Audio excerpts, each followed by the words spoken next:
Oh, look at that. Guess I should be live by now. Everything seems to be working. I will say the one thing that doesn't seem to be working as well as I'd hoped is my 3000.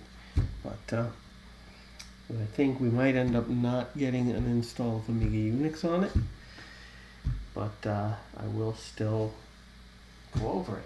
So anyway, I already have the cover off. Let's get back on here. What annoying sound it's probably going to make.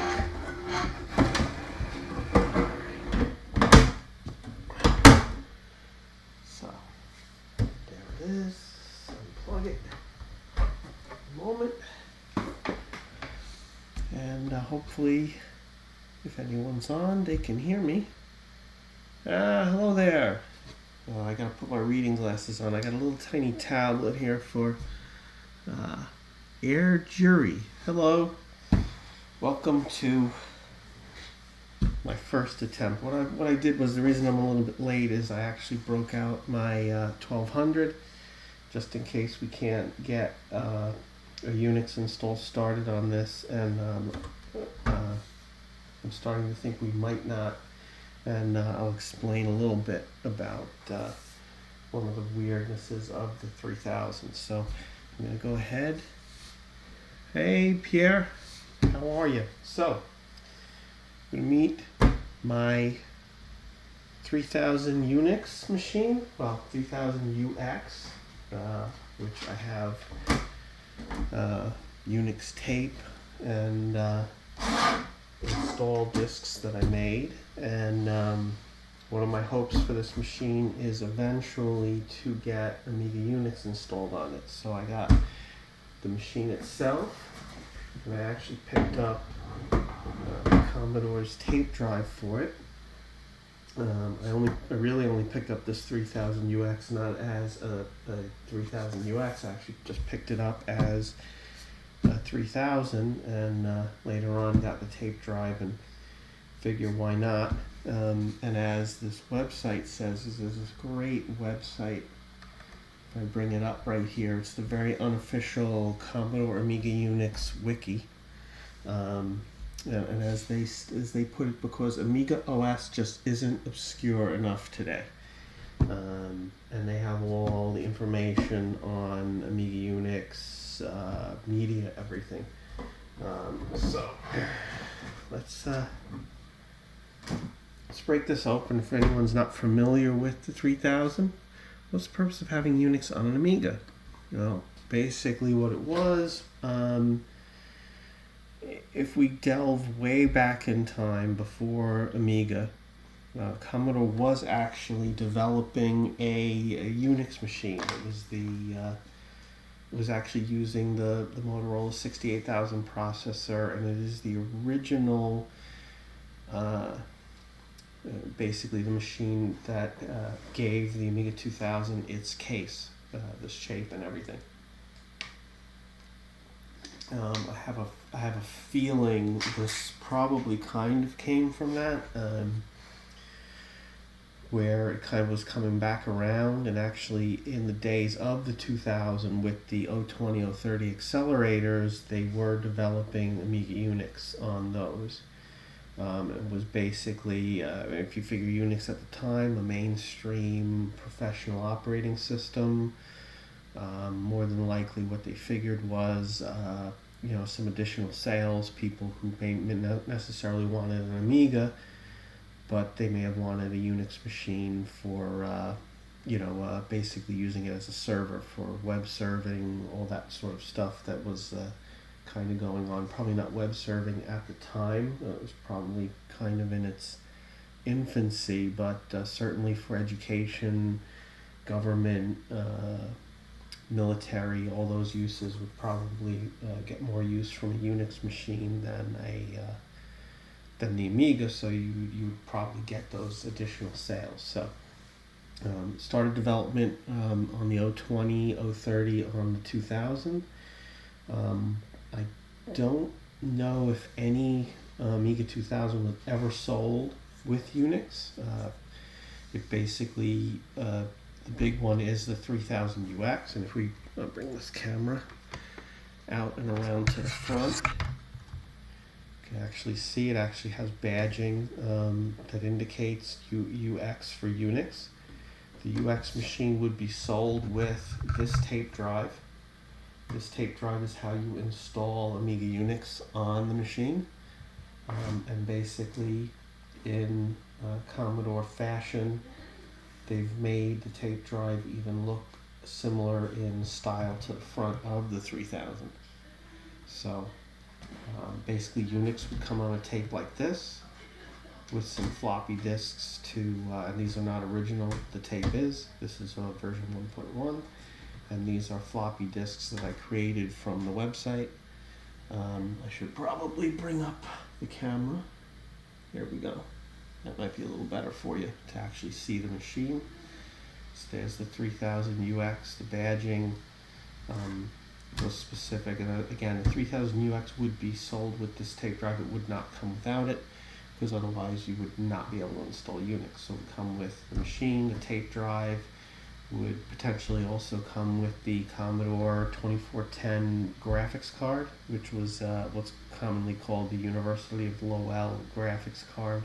It uses Texas Instruments graphics processor, and that's something. And it would also come with an Ethernet network card in it. So and generally would also come with a 3-button mouse. That's the 3-button pregnant mouse.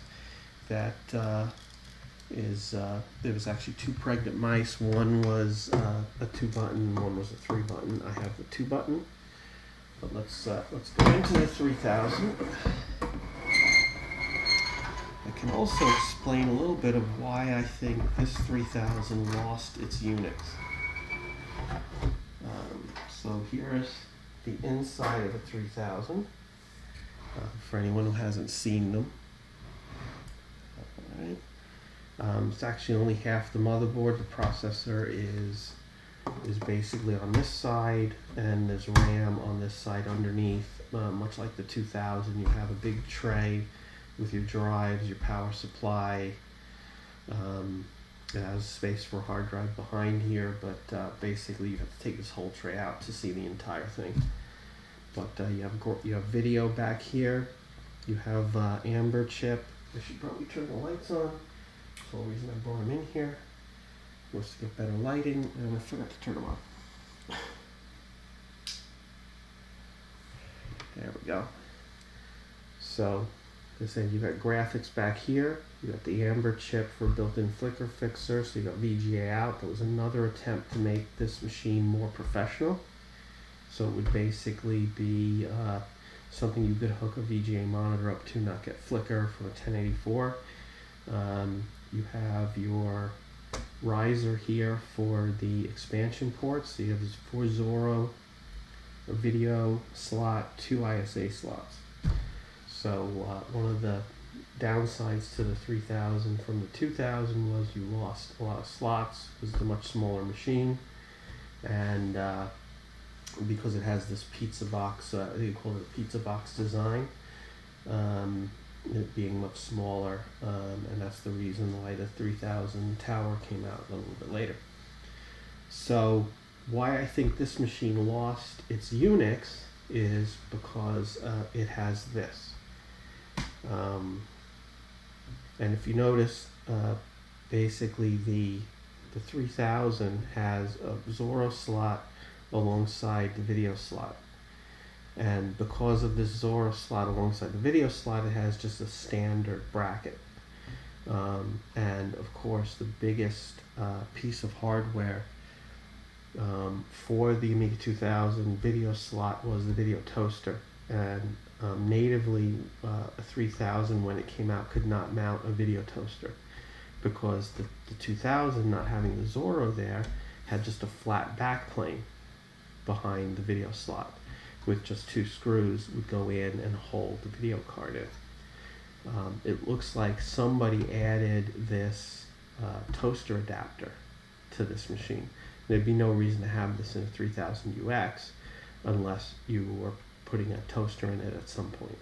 So I have a feeling this 3000 UX ended up repurposed as a toaster for someone, and that's the reason they put this this adapter in it that would allow you to put the toaster in until they came out with the 4000 toaster, lost the flat plane and got the L bracket. So that's the inside of this machine.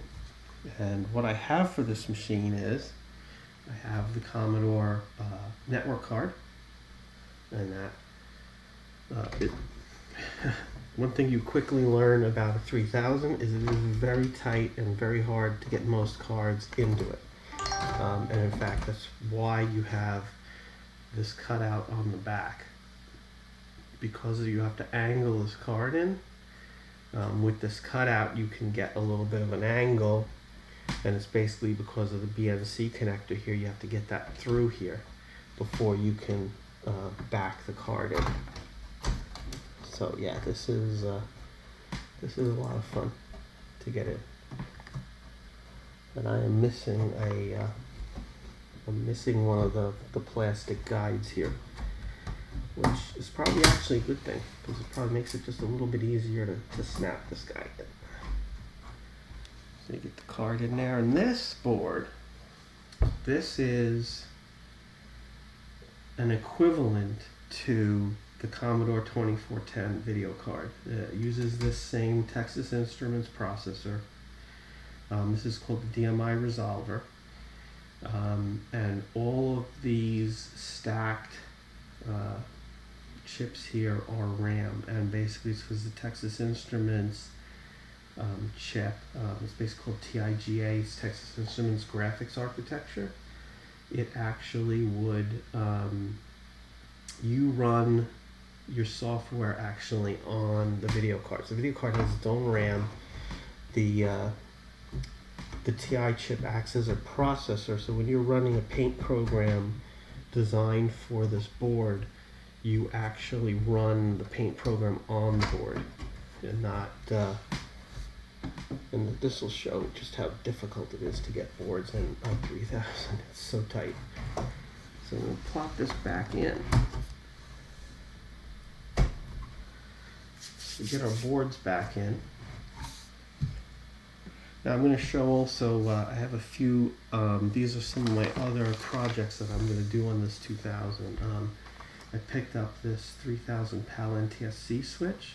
The 3000 actually has a header on the motherboard for PAL or NTSC, so the company made a little switch. You hook up to it, and you can basically switch the machine from PAL to NTSC without having to do anything else. I have here, along with a little Amiga pin that I picked up, little goofy dude with a little CD. I couldn't resist that. But these 4 chips are basically GAL chips, and these are to replace 4 PAL chips on the 3000 motherboard. And PAL chips, which is the old method, programmable array logic chips, with the old method of doing these sort of, from what I can tell, I'm not an expert on this, but they seem almost like FPGA chips, where the chip itself is basically an empty thing, and what they do is they basically program these chips to do certain functions on the motherboard. So there's these 4 PAL chips on the 3000 motherboard, and apparently they have a lot of heat issues because of the old technology. And these are GAL chips that replace these 4 PAL chips. It's a newer technology. I think one is the programmable array logic, and these are gate array logic, I think is what it means. I'm probably wrong because I don't know enough about this, but these are to replace those, and these chips supposedly will last longer and not heat up as much. So that's going to be one of my projects. And another project for this is this machine at some point in the near future. This is an SD to SCSI adapter. So there's the SD card up here, and that's to replace this hard drive. So that's one of my plans for this machine, but of course the first thing I'd like to do is get Unix on it. Now, let me first secure these two boards. I have a feeling I'm going to have a problem. I'm having an issue. I've tried to boot it a few times. Now, machine boot's fine. But the issue I've been having is that I've not been able to get it to boot with the tape drive attached. Now, I've had it booted with the tape drive attached before. And my understanding from reading about this a long time ago, and I'm relearning a lot of this myself, is that if the 3000 has external SCSI devices and it feels that they're not hooked up right or they're not terminated properly, it just sits on a white screen while it's trying to do a discovery on the SCSI bus. But we're going to try this again now that I have it all back together. So the other thing you might notice, I have two floppy drives. The main reason I got this 3000 was I have a dual floppy system with the floppies right in front and easily copy disks. So this was like my floppy sort of copy station when I was getting disks ready for my other Amigas. I never had a problem with it until I tried to install Unix the first time. And what I was having was it would actually boot off. Well, the thing is they can, hey, Bill.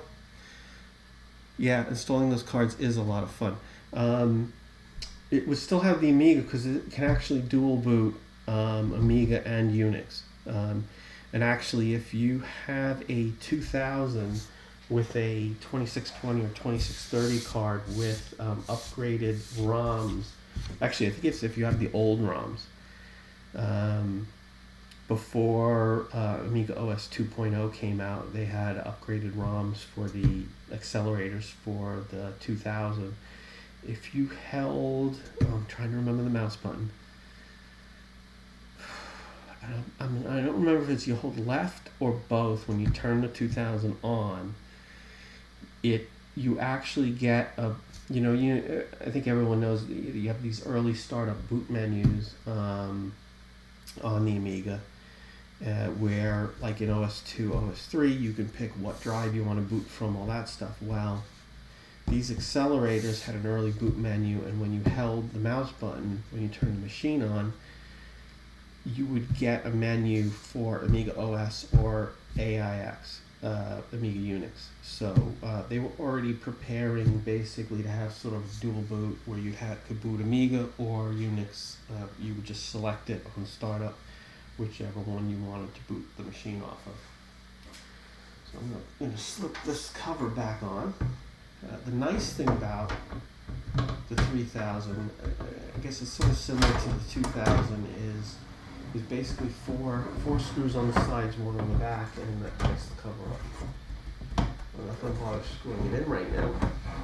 I've always found the 4000, even though supposedly it's easier because it uses clips along the sides, and you only screw it in the back, I've always found the 4000 to be a pain to get it, get the cover back on.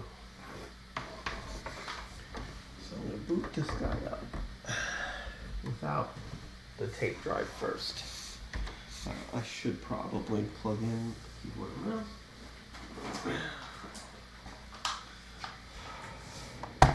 So, as I was saying though, with all my disclaimer, because I have a feeling this machine is not going to come up with the tape drive plugged in. Even though I have a SCSI terminator, I have a feeling this terminator is bad. Or I might need a different terminator, active, passive. I don't remember enough about SCSI from back in eons ago of what everything is needed. But I think sometimes I would run this, I would have also a CD-ROM drive, and the CD-ROM drive handled the termination. So I'm thinking this isn't going to work as well as I hope. And in that case, I got my 1200 waiting in the wings eagerly to pick up the ball, and we'll do some playing around with ADF files. What else did I need? A mouse mat. Mouse mat. There we go. And there's these are official Amiga 3000 keyboard, and you can tell because it basically is the same keyboard as the 2000, but it's got this raised back. It's got the 3000 looking naming, and you have the pregnant mouse. This is 3000 era, so we keep it all real. So I'm gonna turn it on. Switch this.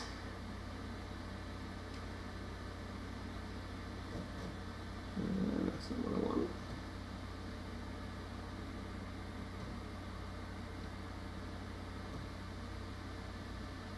I didn't make it, apparently.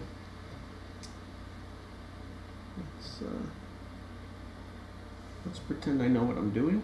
There we go.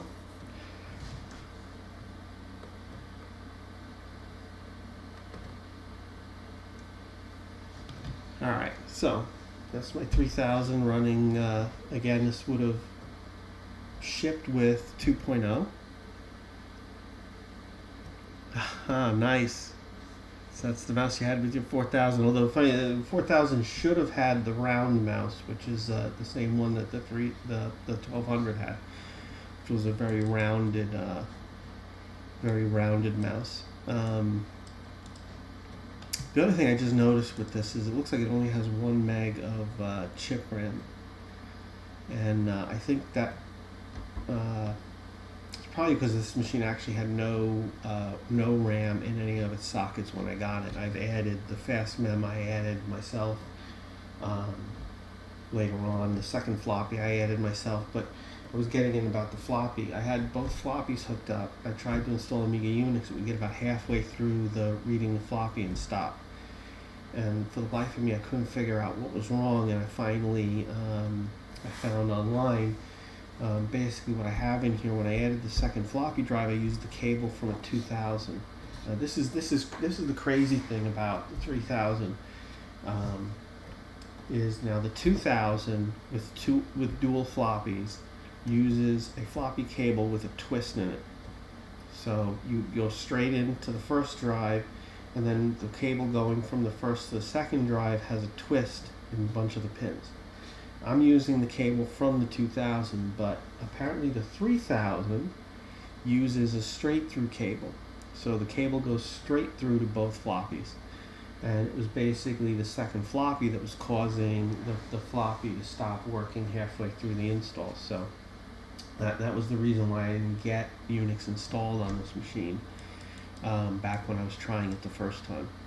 So we're going to try it this time. I'm having a feeling, again, like I said, I'm having a feeling this isn't going to work.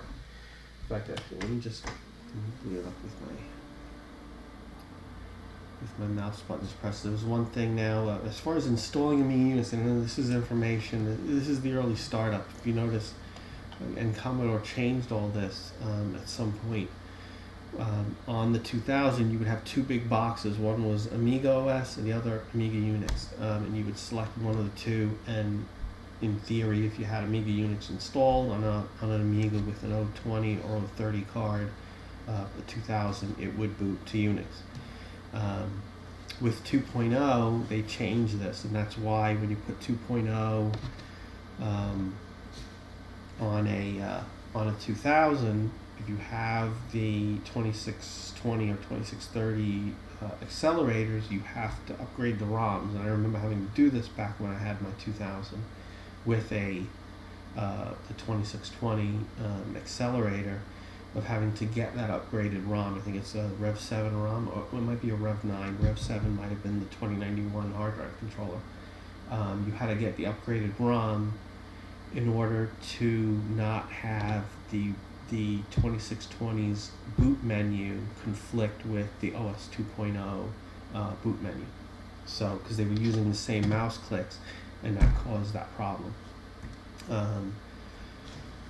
The other thing I wanted to quickly show, as far as Amiga Unix, and again, this is all on that website. There's some very particular requirements. I guess that turned on. No, I don't. Okay. And there's two specific requirements. Now the Unix install is very, I guess you could call it sort of primitive. And I'm just going to bring it up. If you notice, now this is the hard drive. It's the SCSI address of 6.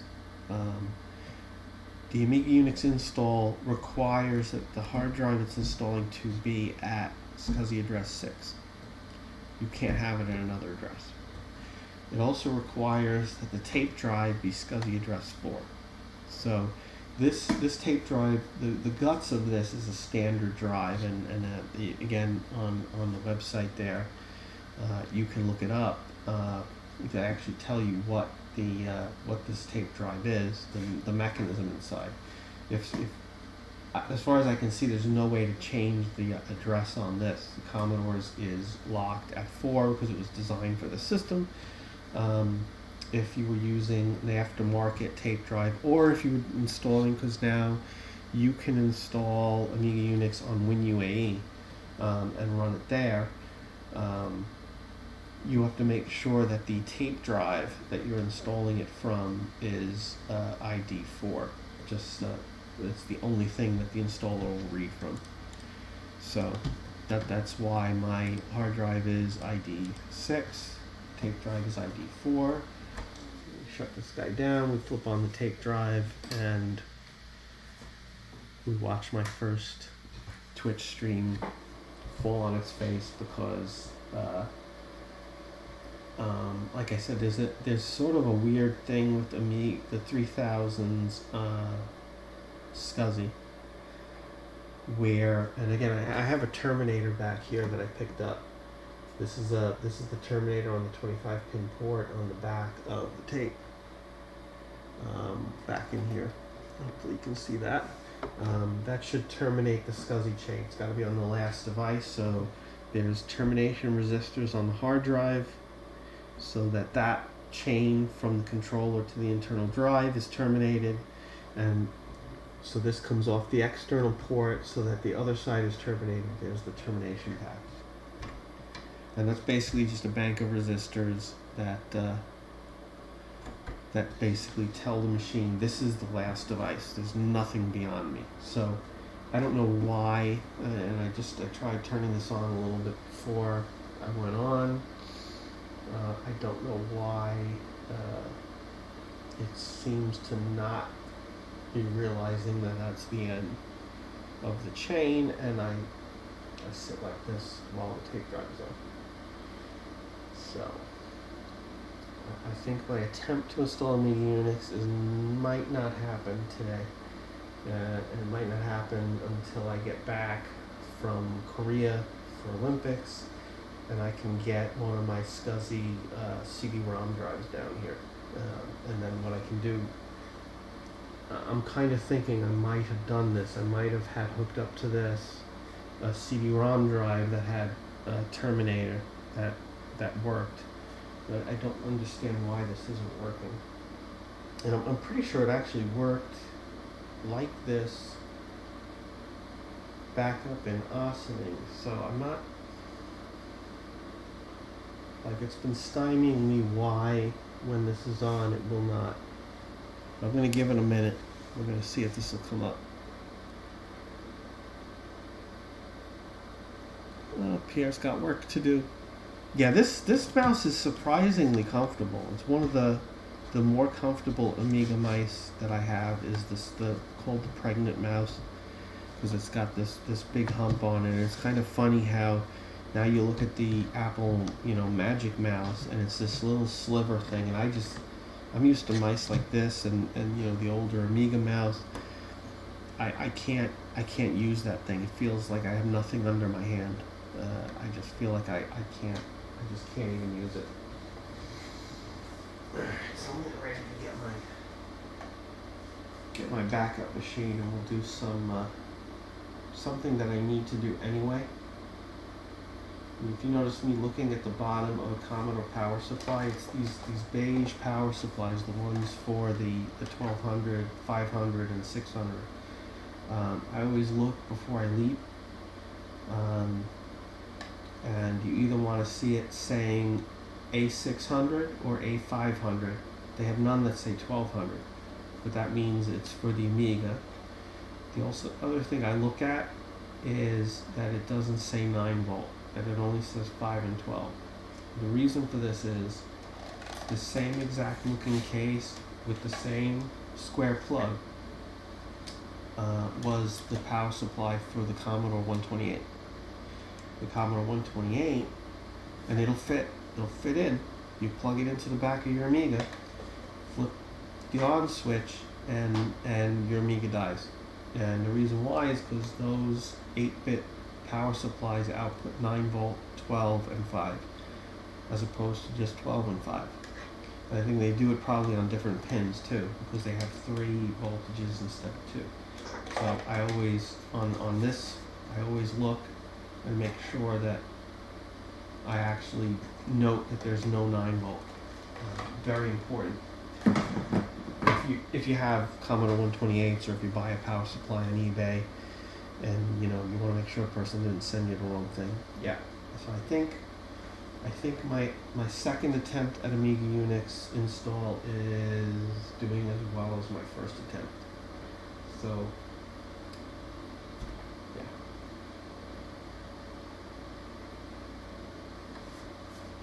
Give it another moment. Yep, Crapple. Absolutely. I can't stand the Magic Mouse. I hated it when it first came out. I know people swear by them at work. I can't use them. Alright. It was a good second attempt. I'm going to get my 1200 ready. While this sits here.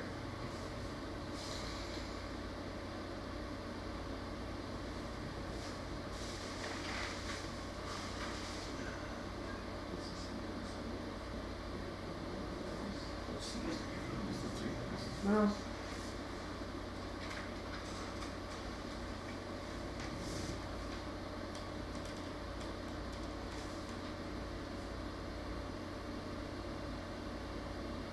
Most amusing part is this 1200 actually has a SCSI controller built into it. That's the Data Flyer SCSI Plus. It actually plugs into the IDE controller in the 1200.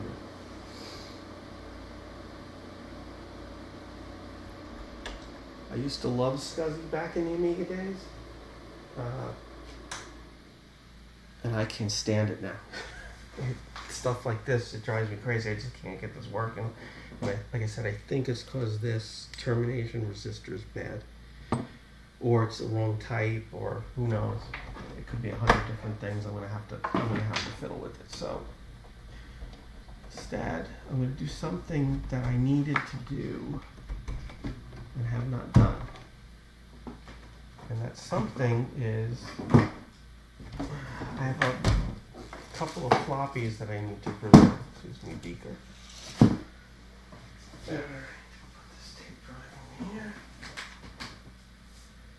Alright. I need the mouse, I need the keyboard.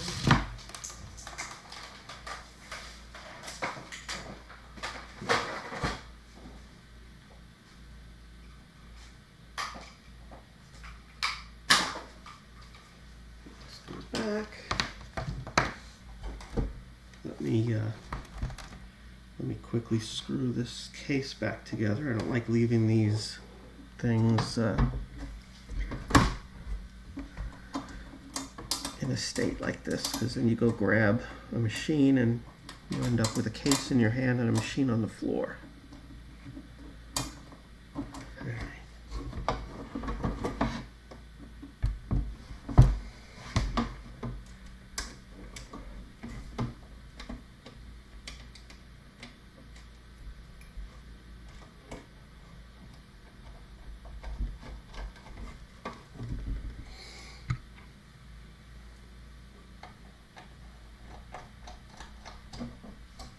Together.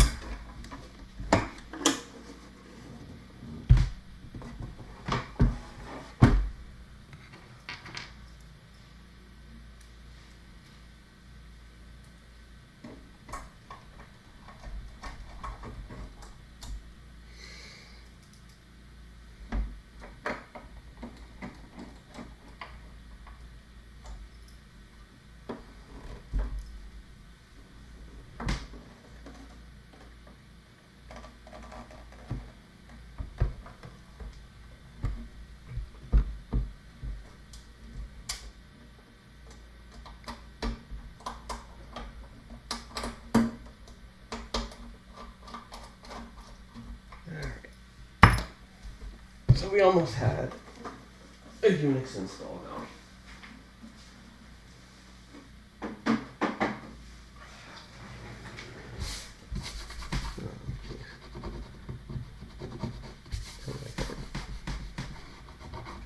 Scratch the top of this desk. Alright.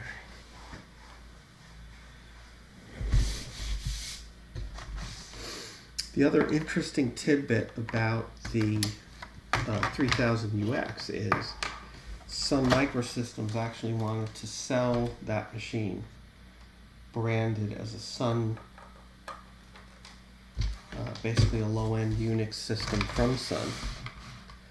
And Commodore basically told them to pound sand because they didn't want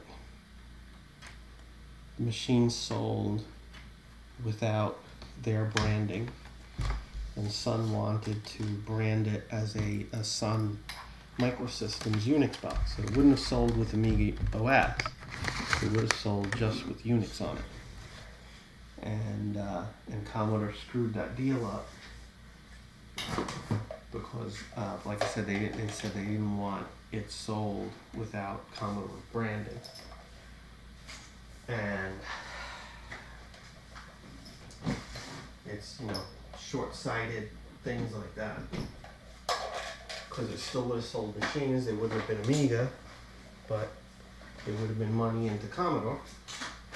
And later on, when New Tech came to them and wanted to sell video toasters to video professionals who don't want to touch a computer that's not a Mac, so they wanted to sell just a device, Commodore let them. So they could have sold a whole bunch of 3000 UXs through Sun and made all that money, but instead they didn't and lost all that money. Okay. So instead, what I'm going to do is I'm going to show a little something that I had to do. I'm going to go find my floppies.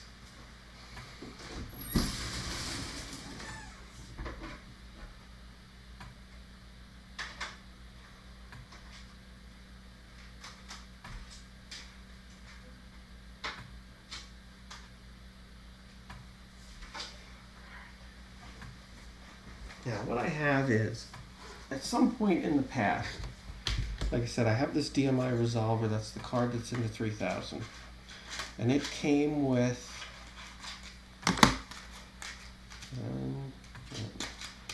three floppies. I believe it's 3 floppies. Let me see. I'll put those on my phone. Yeah. Came with 3 floppies. These are not original floppies at all. So, but it came with these 3 floppies, and I had a hard time getting copies of these 3 floppies. The DMI Resolver was a board for the Amiga, a graphics card. I think it sold for, and I'm thinking the price might have been as high as $8,000. It was basically a graphics card that was more expensive than the Amiga itself. And so finding the floppies, because I had the graphics card, it was extremely difficult. And I eventually found disk images, which I don't know where I have the files, but I have the 3 discs I made. I've looked on all the usual sites. You have Big Book of Amiga Hardware, Amiga Hardware Resource. There's a site, if you just do a Google search for Amiga install disks, I think the site's name is Get Your Install Disks Here. And none of those sites have the images for the DMI Resolver. So I tore the bunker apart to find my 3 discs for the Resolver, which I ended up finding luckily. And of course, the first thing I want to do when I have discs, I also have a disc for my Super Gen. It's crucial for like the Super Gen 2000, and some other discs, Studio 16, a lot of stuff that I have because I have the hardware, and I have it on floppy. I want to make sure that I get those floppies to disk images. So beauty of the 1200, the 600 is you can use one of these compact flash adapters, and you can actually buy these from Amiga Kit, which come with software, but you can buy these adapters pretty cheap. I'm trying to think if I actually have it. Did I even install it on this? I know a lot of times I use my other 1200 for this. I may never have installed it on this one yet. Let's see my DOS drivers. Oh, CF0 I do. This DOS driver here, and this is something you can I think get on AmiNet. Compact Flash 0 basically. This should allow it to read this compact flash. Hello? I know I double clicked you. It's already mounted. Plug it in again.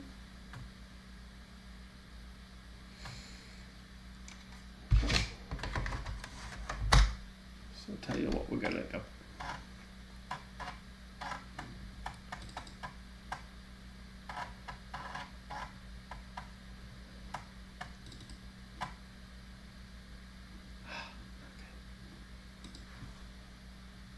We have to reboot.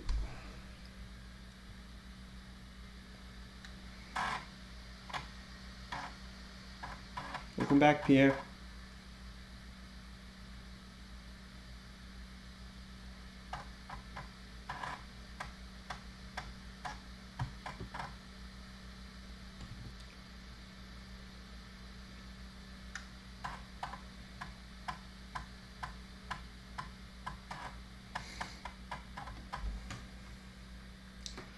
So this is from Amiga Kit. This is Easy ADF. It works with the compact flash.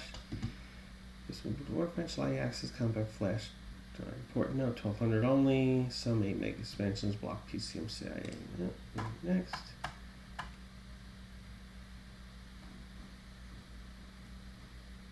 I really don't need to do that. I already have workbench on this.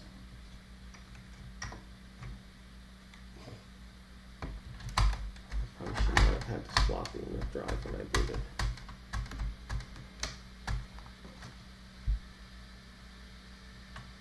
So basically what I want to do is I want to get these discs, I want to make ADFs from them as quick as possible, just because 3 floppies are all I have. I don't know where the original images are. I think they were DMS. I don't know if anyone remembers DMS. They were that was big on the Amiga for drive images, disk floppy images. That's not an ADF file. It was a way of compressing disks, full floppies, so that you could upload them to BBSs, that sort of stuff. So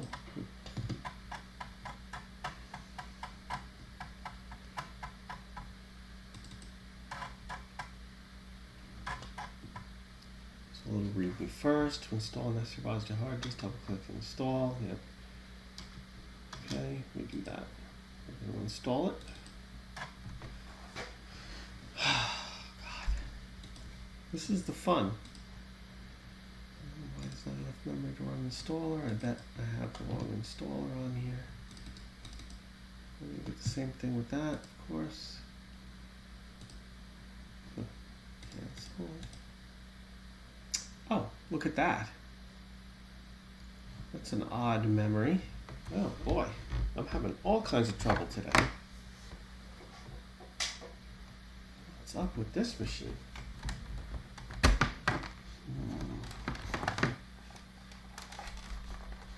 don't know how a 1200 could ever have that kind of.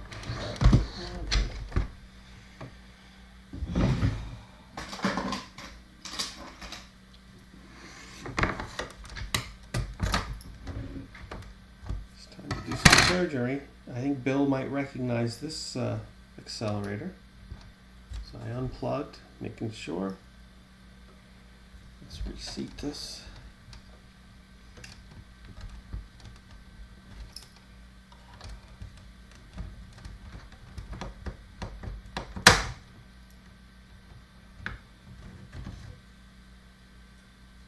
This is the Microbotics M1230XA. And I think Bill has this same accelerator in his. And for some reason right now I'm not finding any RAM. Let's try putting it back. See what happens.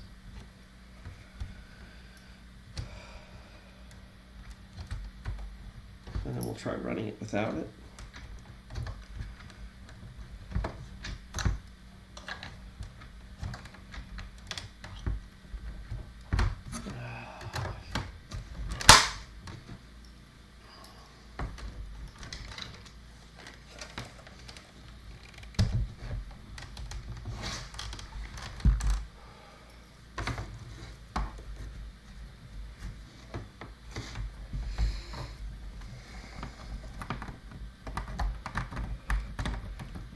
This day is starting to remind me of showing up at a vintage computer festival.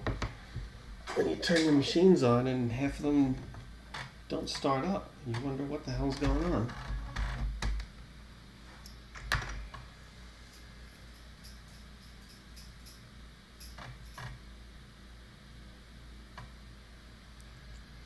And this sure will be a disk of it.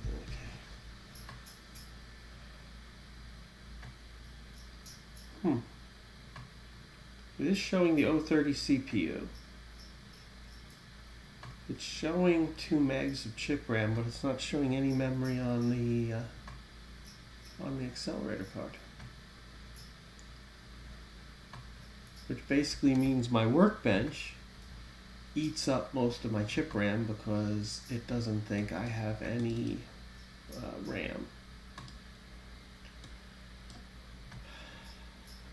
Why am I thinking we might have a bad RAM chip?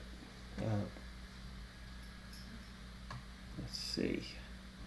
Let's try to figure this one out.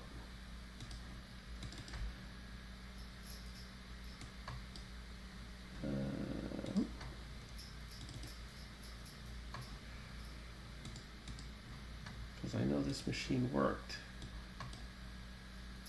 Where's shell? There it is. Tell me you don't have enough RAM even to open them. Okay. Oh. There's no startup.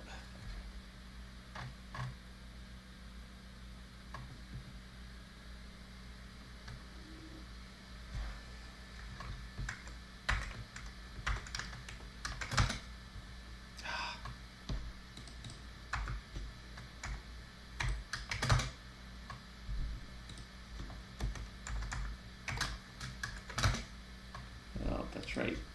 It's just 3.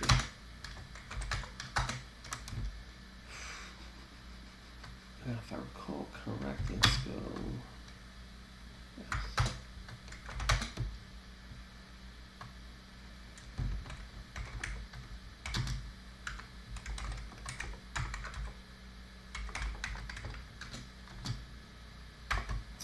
Okay. Set patch. That opens up that screen that tells about the hardware. That loads, this command right here loads time from the battery back clock. And then I execute another startup sequence.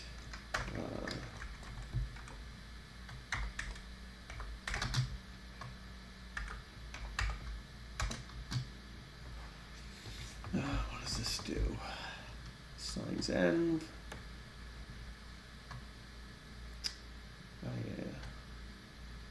I remmed out this hyper cache thing. That was to speed up hard drives. It would use RAM as a cache. The amusing thing, if you notice, now the 1200 has an IDE hard drive, but the device is SCSI.device. That was a little trick Commodore did to make it more compatible with other things, rather than having to try to have things assume another device. Since the 2000 and the 500s were all using SCSI, before this they just had IDE use a device called the SCSI device. I remmed out that. Some signs. Batch RAM. Data types. There's executing user startup. If anyone's not familiar with the user startup, originally there was just startup sequence, and then with OS 2, Commodore added this user startup, and this allowed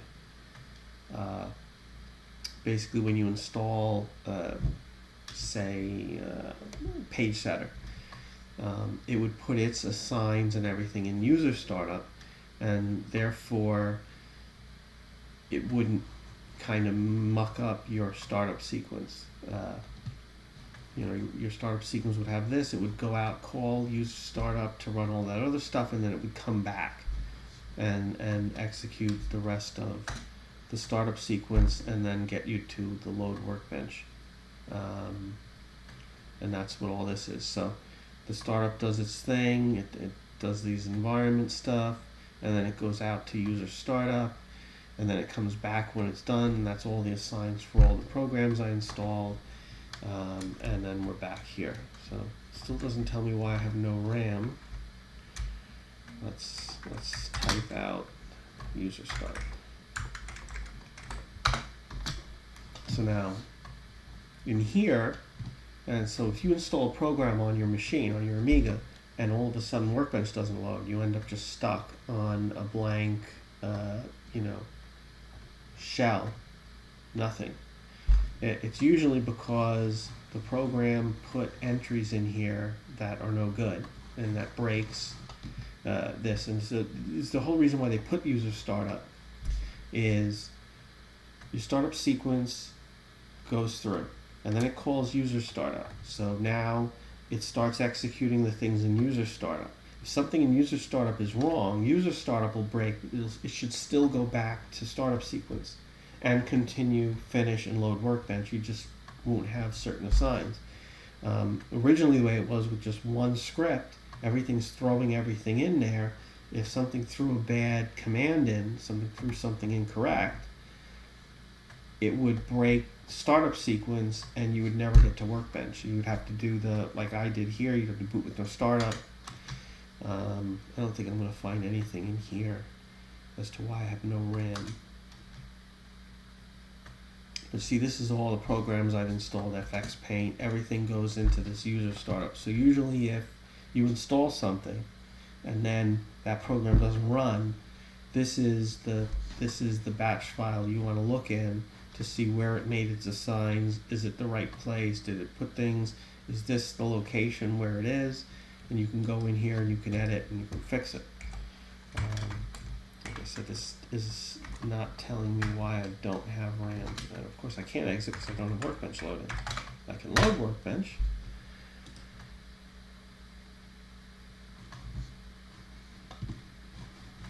And of course MUI is crapping itself. I can't load Workbench. I don't know why this machine is so screwed up. Yeah, Boopsie. I always heard of Boopsie, but I never really. And there's our software failure.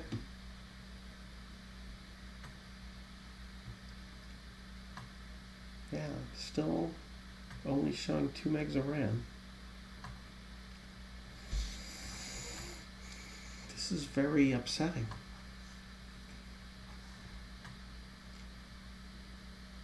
I started to wonder, did I?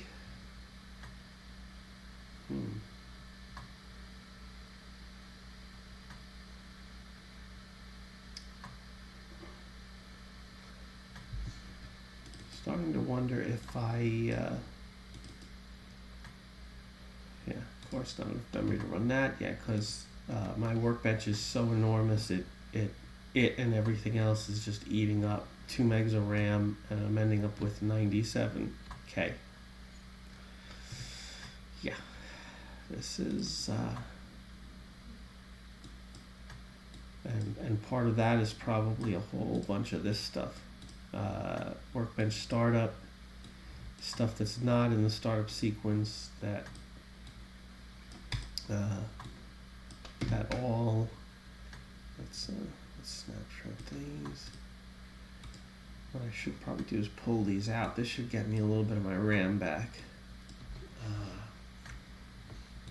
Let's make a folder for it. Oh, there's a folder. Oh.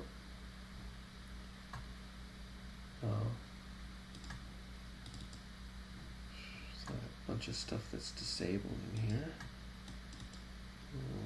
A bunch of stuff that's enabled in here. Oh, great. I don't know. Well, let's make a new folder. Let's see. New drawer. Don't start. Let's try to get this machine to actually maybe function a little bit. So let's move all this stuff.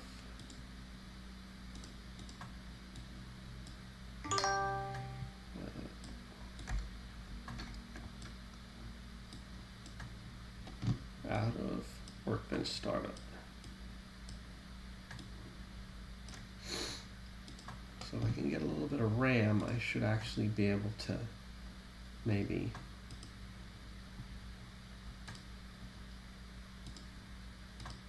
use the machine.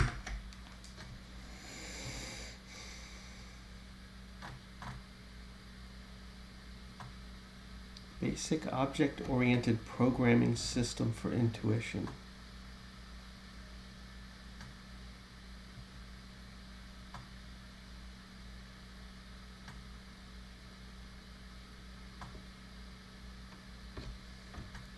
Well, I think probably you wanted to add the B at the front because you didn't want it called oopsie. That implies that your program wouldn't work, I would think. Got maybe a little bit more RAM, not much. Is it enough to do anything? Probably not. Oh, I can actually get so I pulled some stuff out of startup, so at least I can kinda get some stuff.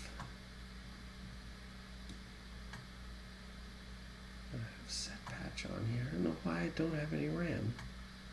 Well, it could just be that the RAM is bad.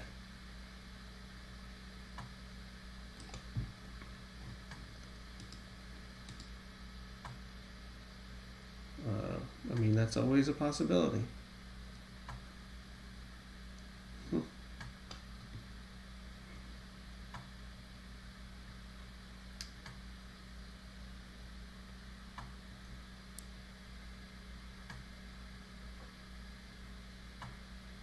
We used a program where I worked. It was called PGMS.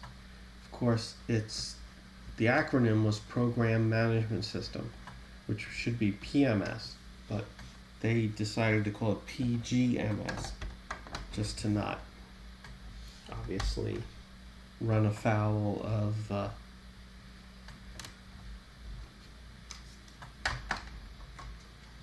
and I guess potentially be called, sexist. Let's see if I can run this. If I can run Easy ADF now, if I have enough RAM. I probably don't, because it is actually loading.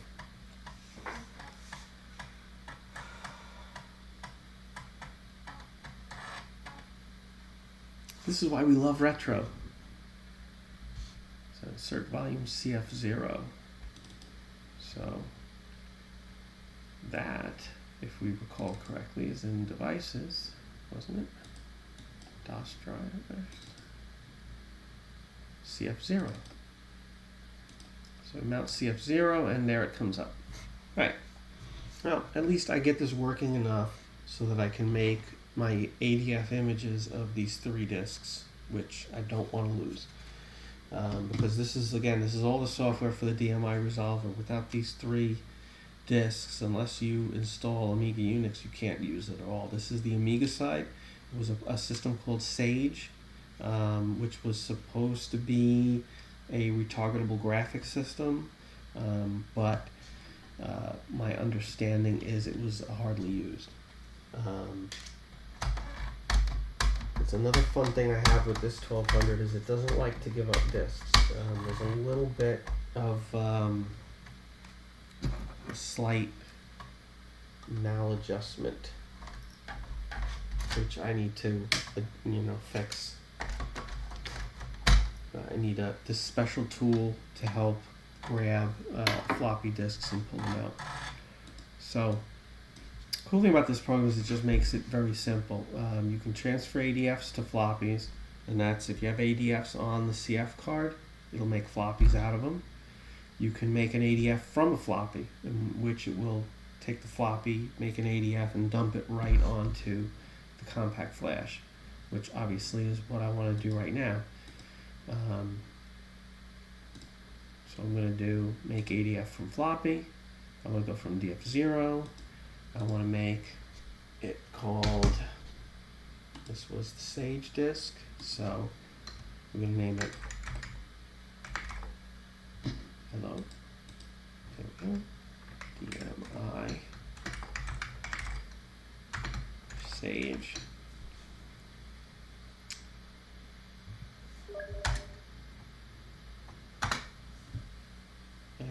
So start DF0. Oops.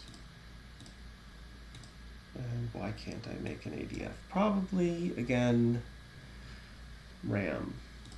Oh. Impression none, it won't make it. I wonder if there's free space. Oh, 151 megs free. So there's space there. But why am I thinking it's probably not enough RAM? Maybe if I reboot and free some RAM again. Things are tight on this 1200. This poor machine with only 2 megs of chip RAM and not enough of anything to do anything. Being that this is a loaded 1200. This is a 1200 that assumes it has 32 megs, either 16 or 32 megs of fast RAM. So it has full MUI, everything just up the wazoo. Again, it's like I kind of don't know why the RAM isn't showing up. This all worked fine last time I turned it on. Let's reboot. Let's try not running anything but the DOS device and EasyADF. What I might also do, another thing you can do to kind of get some RAM back is to lower my Workbench resolution.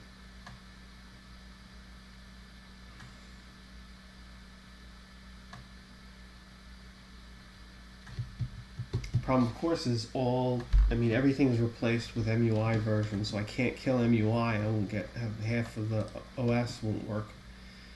So like I said, what we're going to try to do is let's lower our Workbench. You know what? Let's get rid of the picture.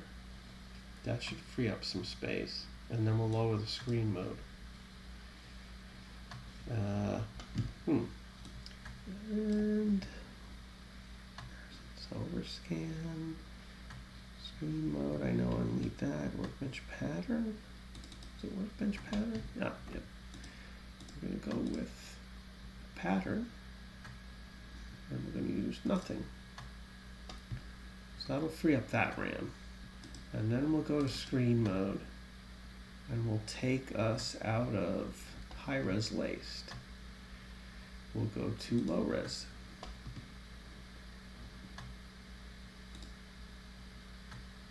Yes. Oh, is that not awesome? Is that not awesome?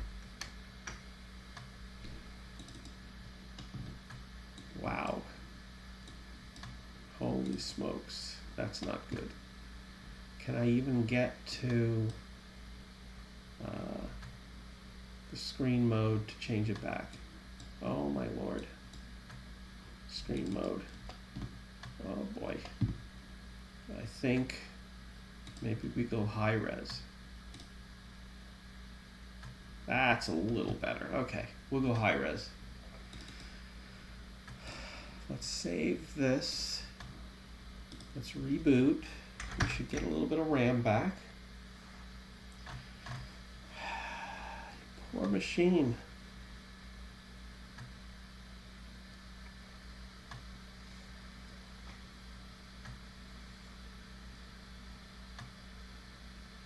This has just been a banner day for me. Two Amigas up, 2 down.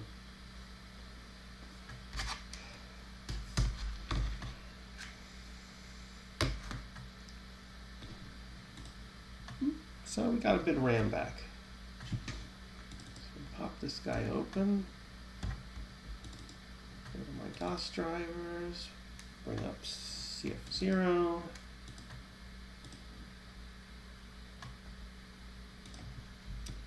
Drop the floppy in.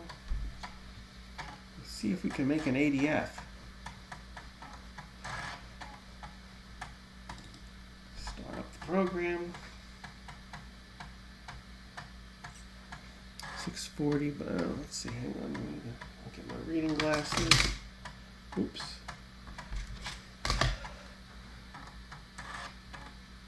.640 by 208 colors is enough for everything. Yeah, well, that's the next thing I can do. I don't know if I didn't look at the color, how many colors I had for Workbench. I could probably lower that a bit too, at least until I get the fast RAM issue resolved. So I'm gonna make an ADF from floppy. Source drive is DF0. Let's no compression. Let's do Sage. Let's do zip compression. You know what? Screw it. Make ADF. Okay.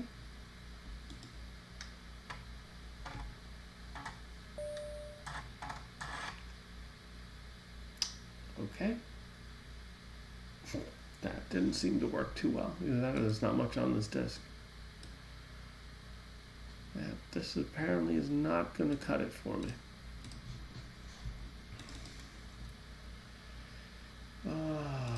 Okay. So what could be wrong with this machine? System.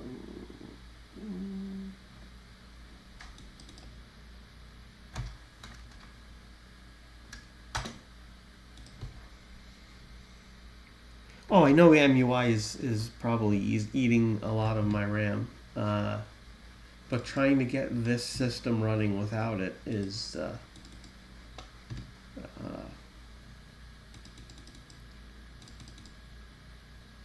look, my Parnet stuff. I remember that, hooking 2 machines up with parallel cable.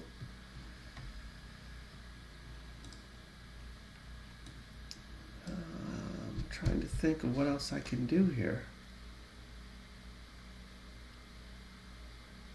It's almost impossible to get to Workbench without the startup sequence on this. Like I said, is everything. I mean, if you look even at my prefs, a lot of these preferences are not your normal, like the preferences that came with Workbench 3. They're all replaced with like the fancy schmancy MUI stuff.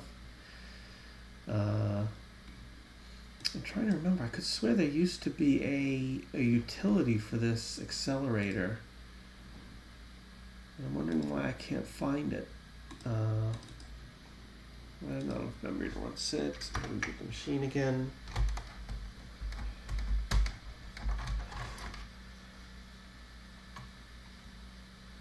Yeah, I had what I did was I was using I had my 2000. I picked up a CD TV when they were unloading them really cheap, and I used a CD TV as my CD-ROM drive for my 2000 over Parnet. Basically, I would have a CD with whatever was on it. More than likely were pictures of a questionable nature that I purchased at computer shows, and I would basically hook it up Parnet and copy the stuff over to my 2000 over Parnet, and that way I didn't have to try to buy a SCSI CD-ROM drive, which were not too common and fairly expensive at the time. Now what I'm looking for is what was I trying to run before that didn't run? Trying to find, I thought the program was called SetXA or something like that. That would configure the RAM on this accelerator card, the 1230XA. In fact, let me, since I do actually have a machine here, and we can bring up my web browser so you all can see what I'm doing. And this is the very unofficial Common Amiga Unix site. If we go here, and we search for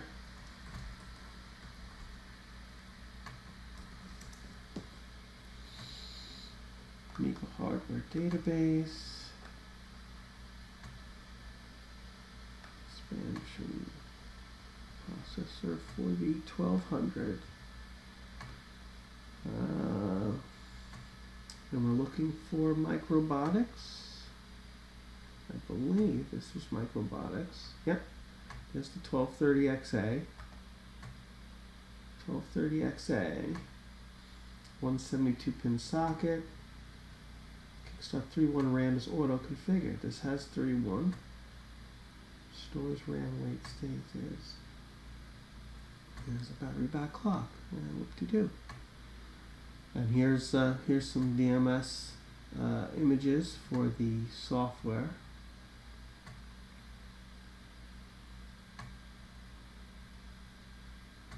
SetXA plus RAM test program for the 8-up, Starboard 2, and the XL32. Very interesting. So assuming the Starboard 2 is for the Amiga 1000, the 1230XA is for the 1200, and I think, believe it, the 8-up is for the 2000. Very interesting.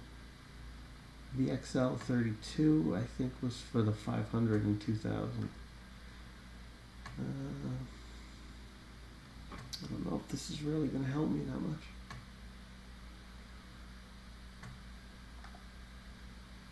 That's interesting. I just click this to download and it'll open with Amiga Forever, a DMS disk. That's very interesting. I didn't notice that before. I'm liking this new Amiga Forever. I'm wondering if I can get this over to this machine, because I'm pretty sure over here I have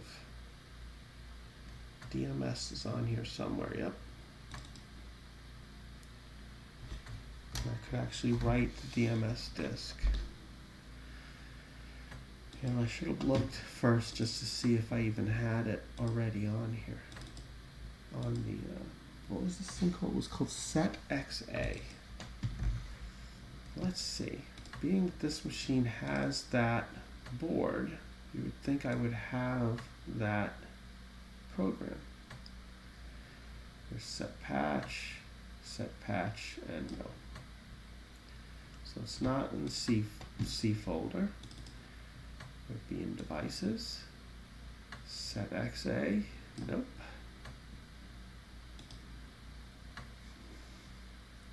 Would it be in system? Maybe. Nope. Would it be in storage? Probably not. Would it be in tools?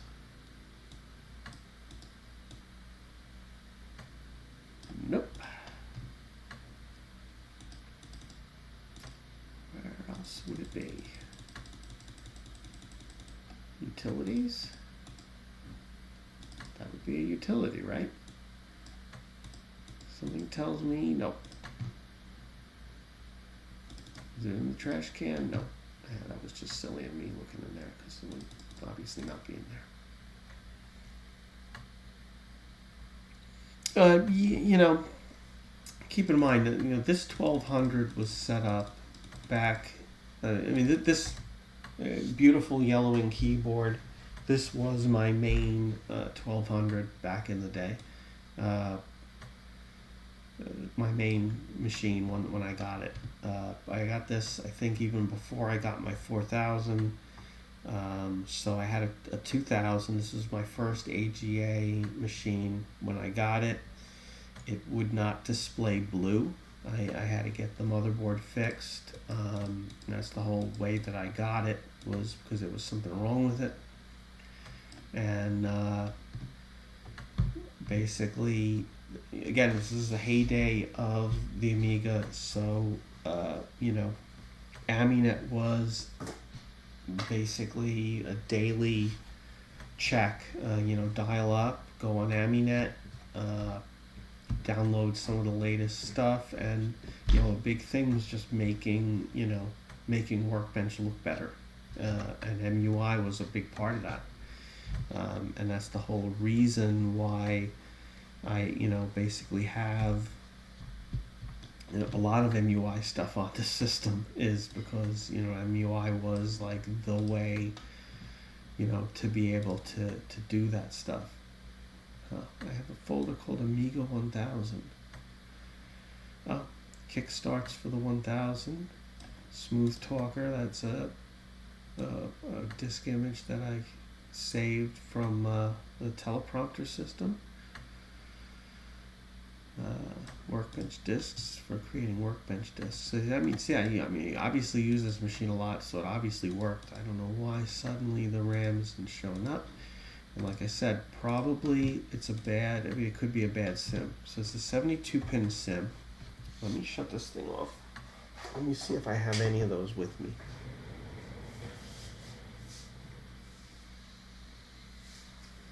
I think I just saw a box recently.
The scary part is I have a box of RAM.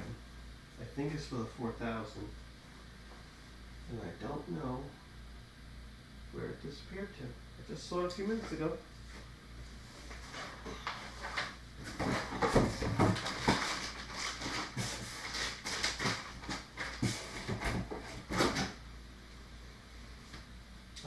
There it is.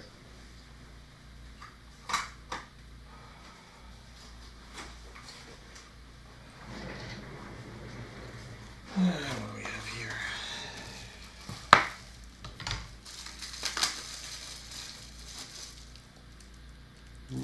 What are the chances this RAM is going to work?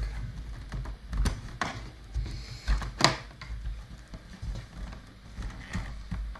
don't need to unhook all this stuff.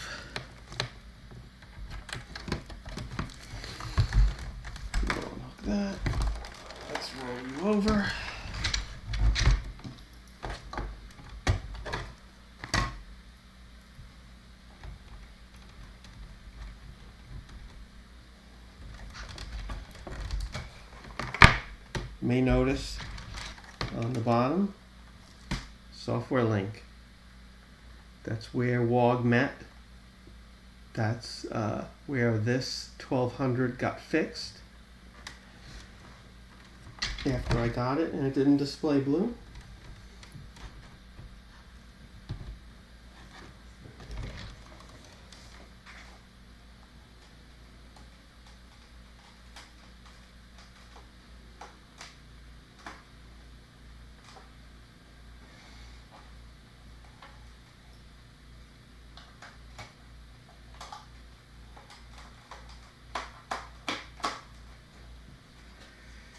Alright, so there's an accelerator.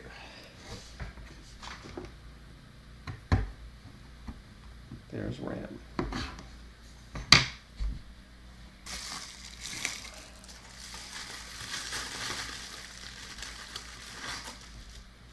Here is, yeah, not the right type.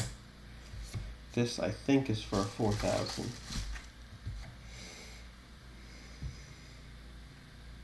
Not even close. Okay. That ain't gonna work.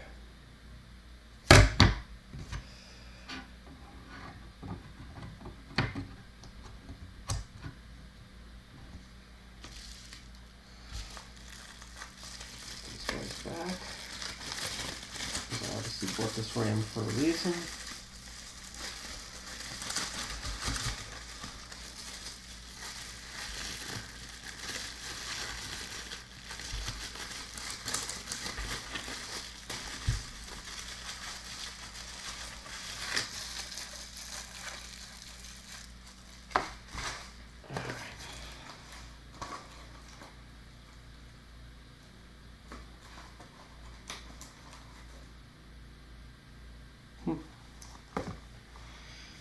Right.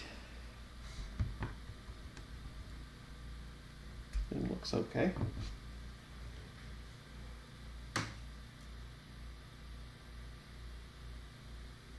Okay. 1993.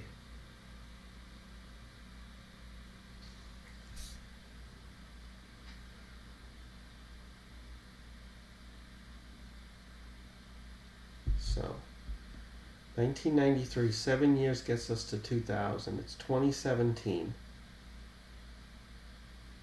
17 plus 7 is 24. 24? 24 years old. This accelerator is old enough to drink.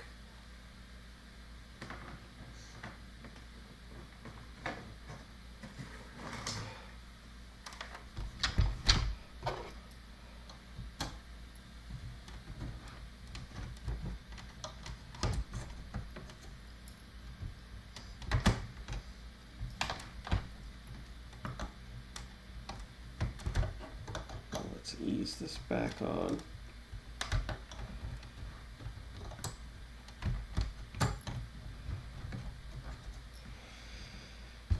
This is always the fun of mounting accelerators in a 1200. It's a pain in the neck.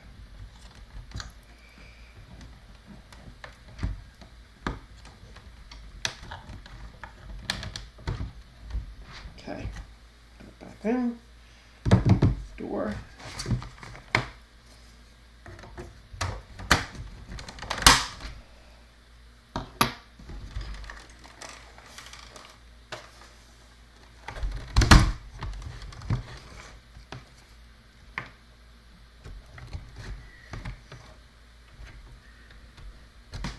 But what this does prove to me is it's probably not a bad idea to try to back out a lot of this MUI stuff that was so cool back in the day because it made Workbench look so awesome. But it eats RAM for lunch, and if you have any problems with the machine, half your stuff don't work. So I may start trying to back MUI off this 1200 once I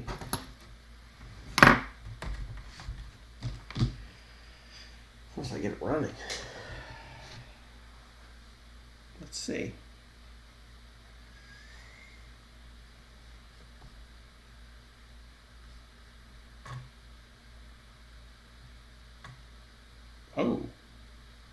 That's not good.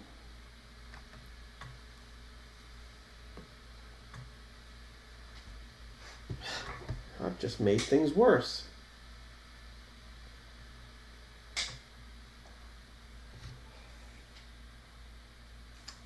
No, it's not because of the floppy.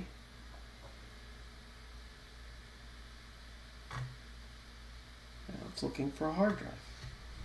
I just made things worse. Okay.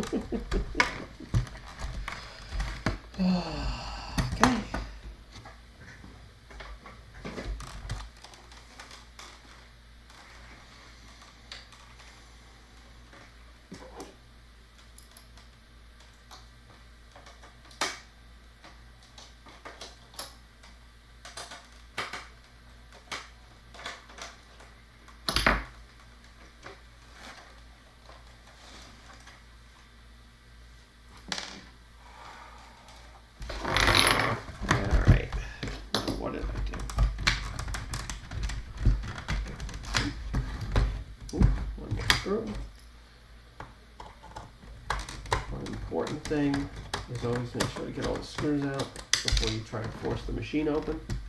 Always a good idea.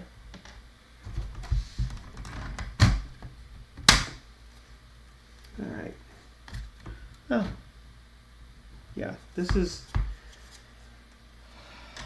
a fun thing to look at. This is the insanity of this 1200. I'm going to pull this off and unhook that so we can get a good look at it.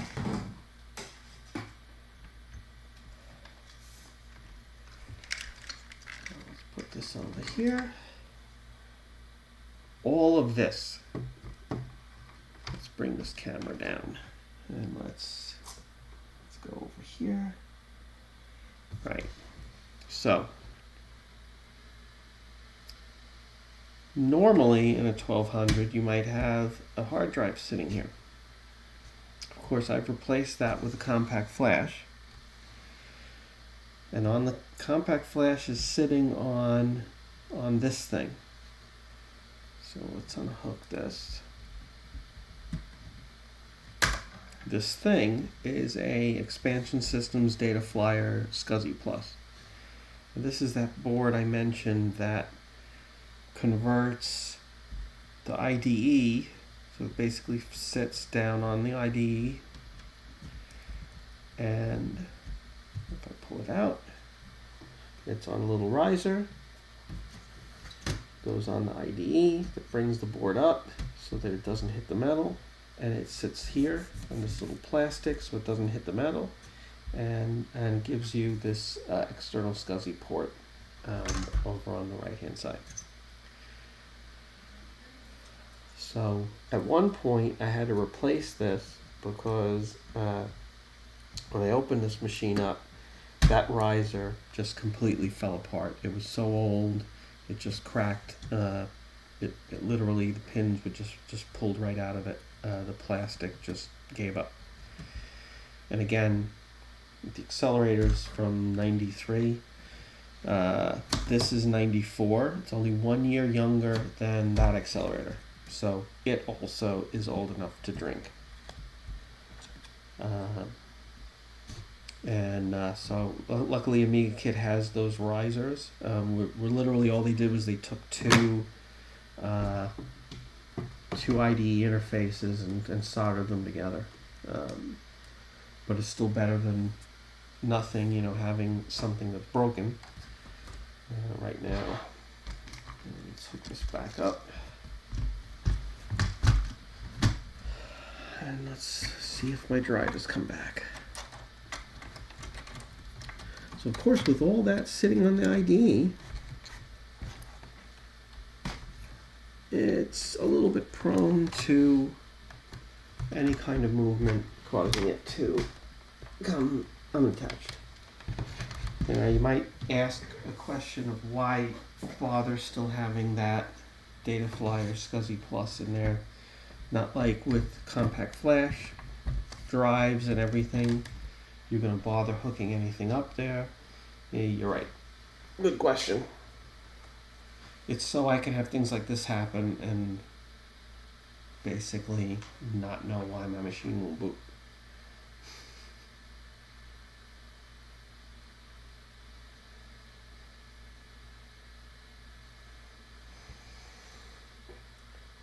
Okay, what's going on here? You know what? Now I might actually pull this board out just to simplify things. Try to figure out why I can't get this thing to come up. Now the problem is, well, I do have the riser there, so this will stay up off the metal. Let's try just having that hooked up.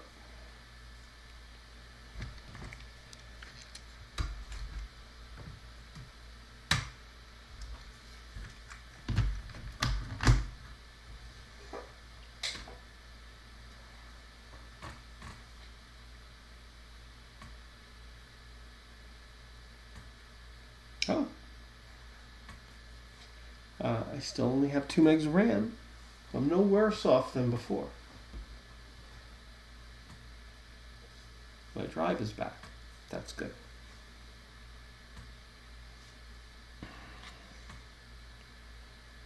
Of course.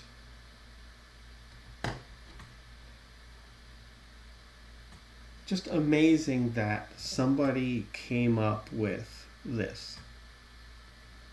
That just absolutely amazes me that someone came up with this. And connects onto the ID header right there, has the header to hook your hard drive up so you don't lose your hard drive, but you get SCSI off of it. It just amazing what they come up with.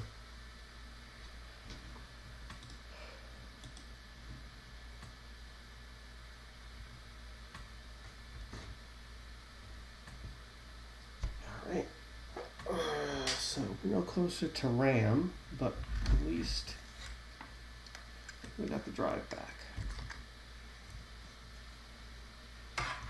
So let's unhook this.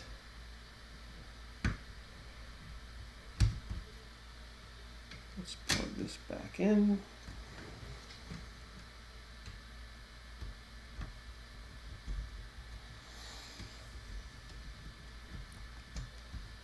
Plug this back in.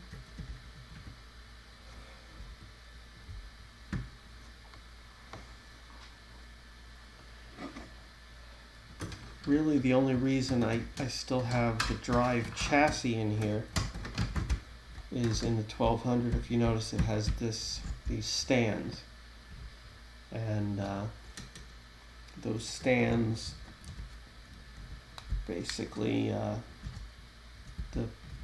although I mean technically if you think about it, the keyboard doesn't really need them, because it does also rest on a stand on this side, and it has the plastic on both edges. I like having that stand there to just give the back of the keyboard a little bit of extra stability. Well, let's see what happens. Let's see if I've got my system at least back to the way it was when I started this whole Alice in Wonderland trip today.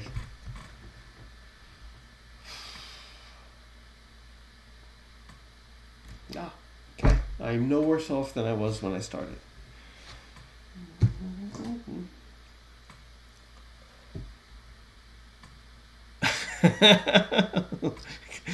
Believe me, that's why the door is closed, so that I won't have any walk-ins by Amiga engineers while I'm bad-mouthing certain design decisions that they made, 20 plus years ago, when no one knew what they were doing and just had to figure out how to get a product out the door. We have the benefit of all this hindsight, and they had to get something done in a certain amount of time that would sell for a certain amount of money, so that might actually sell. So I don't know if I'm gonna get any of my floppies saved to ADFs today, unless I can figure out how to get Workbench more streamlined.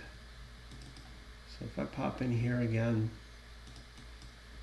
let's see.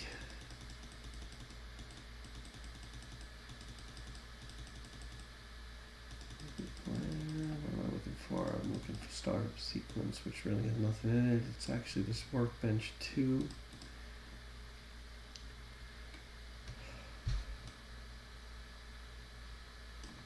Copy SRAM info to that gives us the icon for the RAM disk is what this is. So we have an icon sitting on the S folder on the hard drive.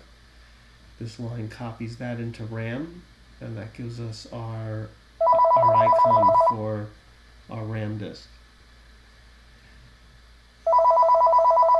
So that's not going to help me. Call from ST Jude. That's in the sign. That's not going to help me. Call from ST Jude. Okay, enough of that. I'm not answering the phone. Thank you. That's pads. That's pads. None of that's going to help me, because none of that's actually executing anything. Well, iPrefs. I wonder if I killed that line.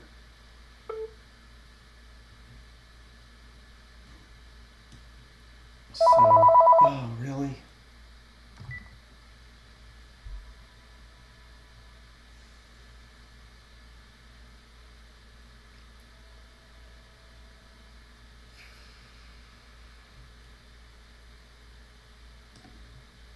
So, patch RAM. I wonder what that is.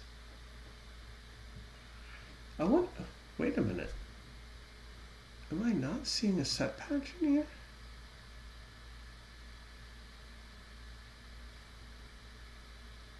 Oh, I think I might be finding part of the problem. So we do that assign, we do that. I have to look at the other file, but I'm not seeing set patch. Set patch is kind of important. Maybe that was in startup sequence. Maybe that is there. Maybe I'm hoping right now that it's a simple problem like that. You can see all the craziness from back in the day of all these backup files, and there it is, set patch. AutoXA. This AutoXA, and that is in C. That was for the 1230XA accelerator.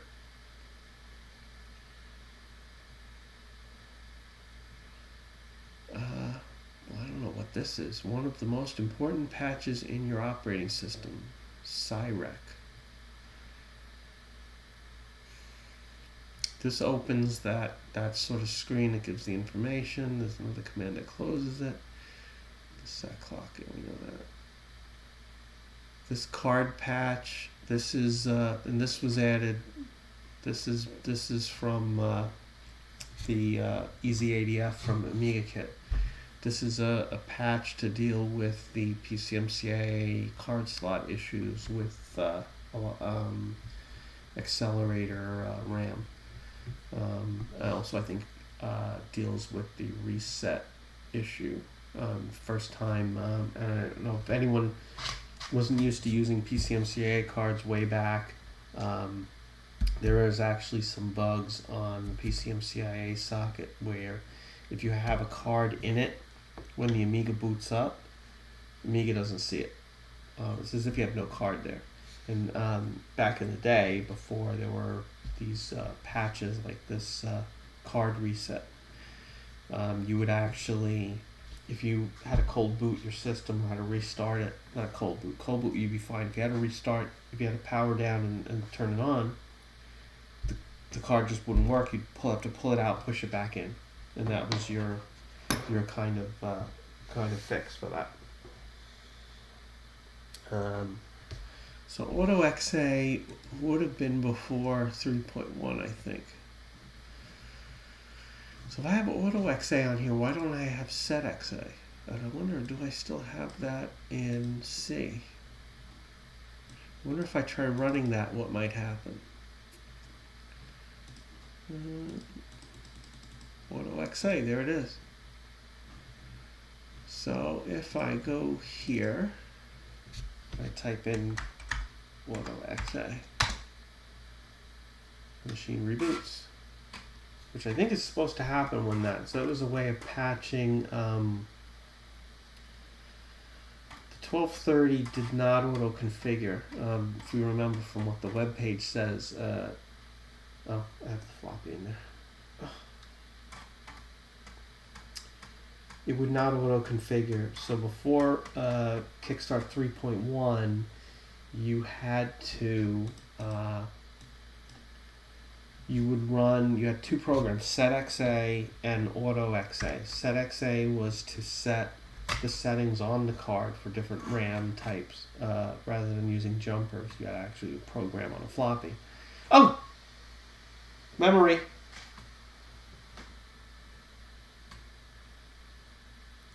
$34 megs. Thank you. Thank you, thank you, thank you. Alright. You can't beat me. Beat that Amiga down. That's what I'm talking about. Now, why suddenly I need that when I know I have 3.1 on this? But, hey, look, now, see? You don't see because most of what you're looking at is a tiny screen. There you go. The vast difference between an Amiga 1200 with fast RAM and without. With, you keep most of your 2 meg of chip RAM because your programs run over in fast RAM. Alright, so we might actually accomplish something today. Miracle of miracles is using EasyADF to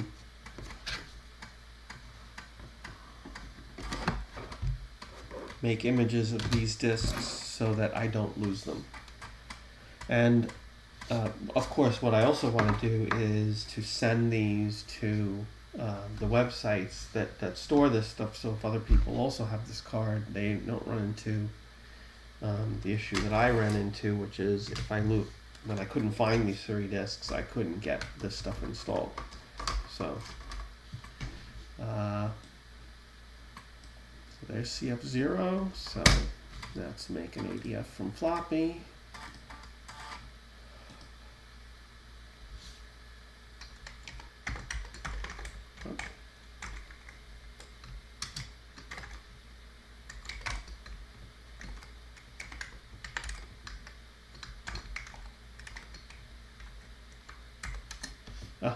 And that was, you can tell sometimes when it's been a little while that you haven't done something, and it just dawned on me, in order to get it to not use compression, you have to actually put the .adf in the file name. The program doesn't automatically assume and add that on its own. As a, we're used to programs nowadays, you can make a Word document. You don't have to worry about naming it .doc or .docx. It happens automatically. So here we go. And we will actually now make our ADF file on the compact flash card that will preserve this disk for us and make it so that I can upload it. Send it out to like Amiga Hardware Database. Big Book of Amiga Hardware is another site, and have these floppies stored up there for other people who may come across this card, have this card, don't have the discs, can't find them, the discs go bad, all that fun stuff. Wow, this has been a process to get this 1200 working again.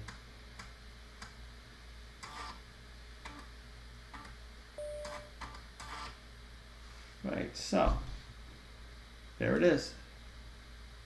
The first of 3 discs.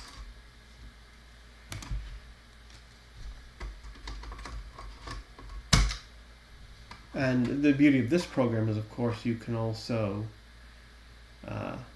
take the ADFs and make floppies out of them as well. Make ADF. So this is Paint. And this is the Paint program that came with the DMI resolver.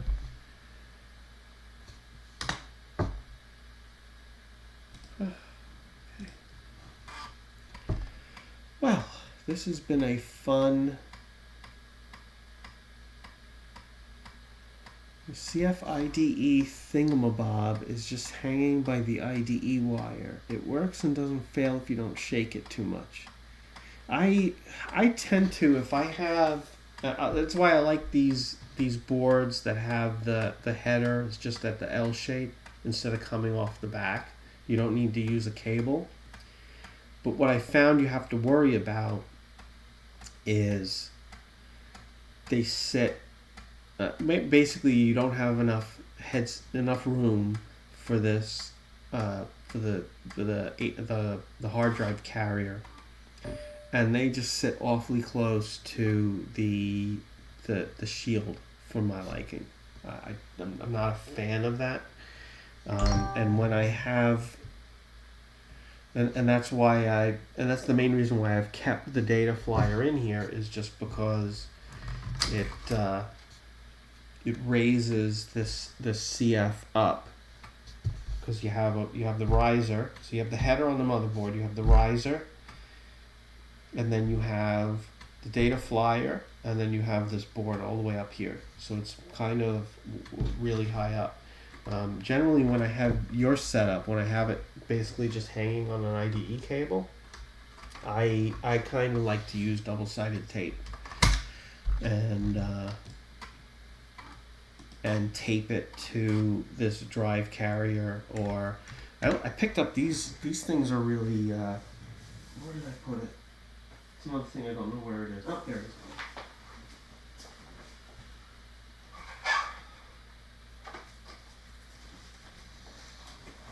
For my 4000, of course, the Amiga 4000 has a 3.5-inch IDE header. Okay. Well, let me. This is tweak. Make ADF. Oh, okay. And this is, if you can see it, it's SIIG makes it. It's a 3.5-inch to dual 2.5-inch drive bay adapter. And of course, I'm not really using it as a 2.5-inch drive bay adapter, but if you have a board like this one, which really has nothing to hold it, you can either double-sided tape it somewhere in the machine. I'm not a fan of that, but I can put this board, this is plastic, I can double-sided tape it to this, and this attaches using standard drive screws, and this attaches in the machine. So either the 3000, the 4000, this will attach in the standard drive bay that it has for its hard drives, and then I just double-sided tape these like compact flash or SCSI to SD in here, and that keeps them nice and secure. And this is, I mean, this thing is not very expensive. Comes with all the screws, and again, it fits in there in a standard bay, really nice. All right, so I've made ADFs of my floppies. I've got my Amiga working. Well, I've not necessarily technically got my Amiga working, because if I shut it off and turn it on, my RAM is going to disappear. So I think first thing I want to do, I wanted to do Super Gen. Let's make these ADFs first, and then I need to get into that startup sequence again.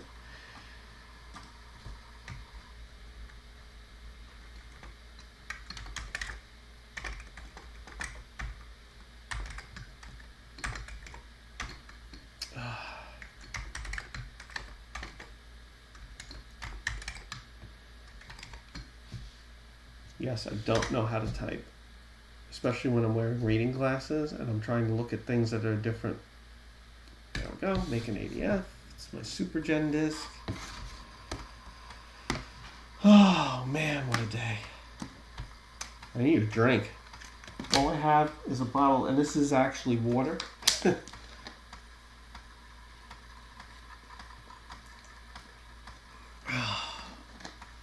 Man, what a fight. The knockdown, drag out fight. I've never had a fight with this 1200. This 1200 usually, you know what happened? This 1200 got sent down here to Florida about a year ago. And I think it's been lonely. It actually only got taken out. In fact, the box that it was in is right back there. It had not even been taken out of the box. It is very upset with me. Again, this was my daily driver. This was an everyday machine. To get sent away, I mean, imagine a child. How upset would a child be? This disc is, I'm guessing this is some kind of plugin for Scala for the Studio 16. Now, the Studio 16, these discs here, I have a few devices that have not come yet down here. And basically I have, there are a couple of sound cards, the AD 1024s, and I also have I'm trying to remember the name of it, but it basically is a sound switcher. I think it is Sunrise sound switcher. And that's what all this is for. This sound switcher plugs into the joystick port. It's a long box. It has a bunch of ins and outs, and it allows the Amiga to switch different sound sources, and much like a video toaster. In fact, it was designed to work alongside the video toaster, so you can have your system switch both video and audio. And I have one of these, and these are the discs for it. And that's why these discs are here.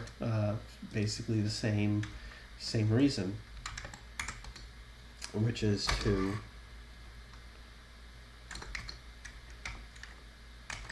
let me make ADFs of them so that I don't lose them.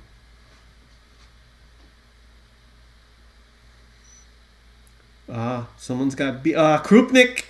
Yes, I have no Krupnik. I have rum. I have cachaça. If anyone, a big drink in Brazil. Basically, it's kind of like rum, made from I don't know what in Brazil. I actually brought that bottle from Rio.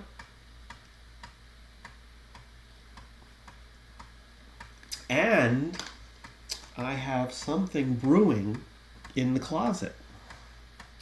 I have brewing in my closet alcoholic ginger beer. It is about, I think, 2 days from being ready to bottle. It's actually sitting in my closet right now. The yeast is doing its thing. So that's that one. Studio 16. Oh, no, I don't want to do that.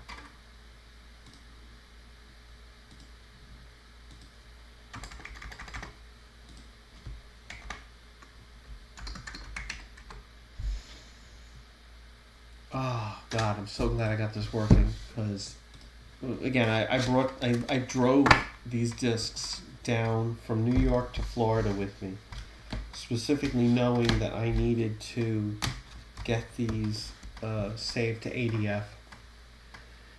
And I'm very glad I got this working. There's nothing scares you more when your 1200 is not booting properly. And this is definitely a Franken 1200. That floppy cable's looking pretty nasty. I don't know what that dirt is on it.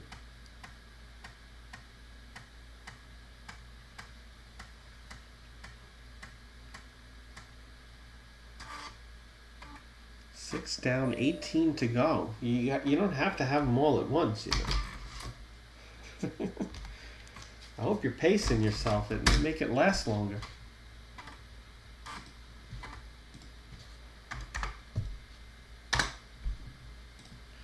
I love this. The distinctive sound of the 1200 keyboard.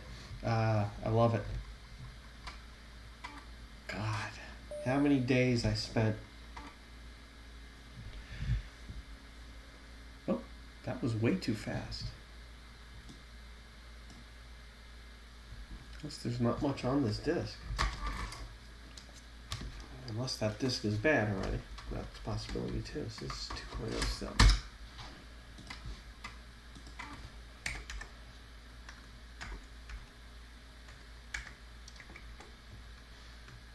Disc 1. 207.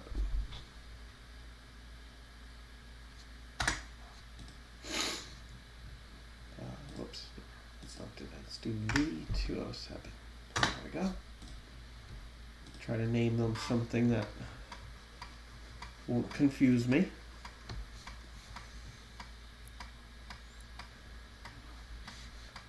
Wow. I can't believe I got this machine working again.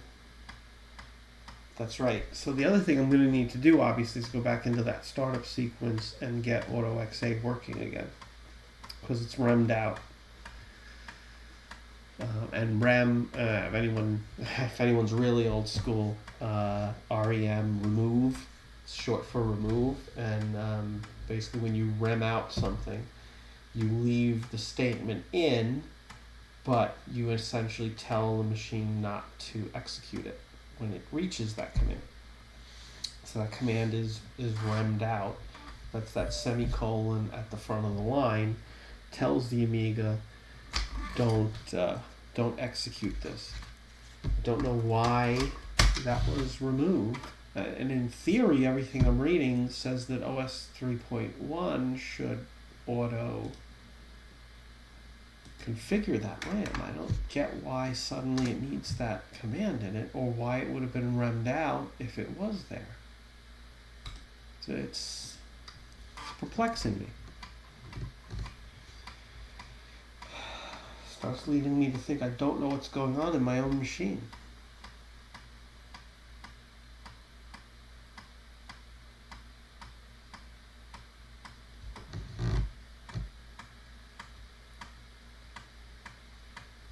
And look, look at this log disk.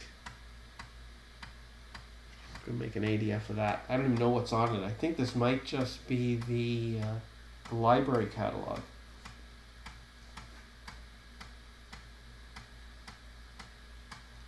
That would probably be Pat Dulac's handwriting. He was our librarian for the club. Alright.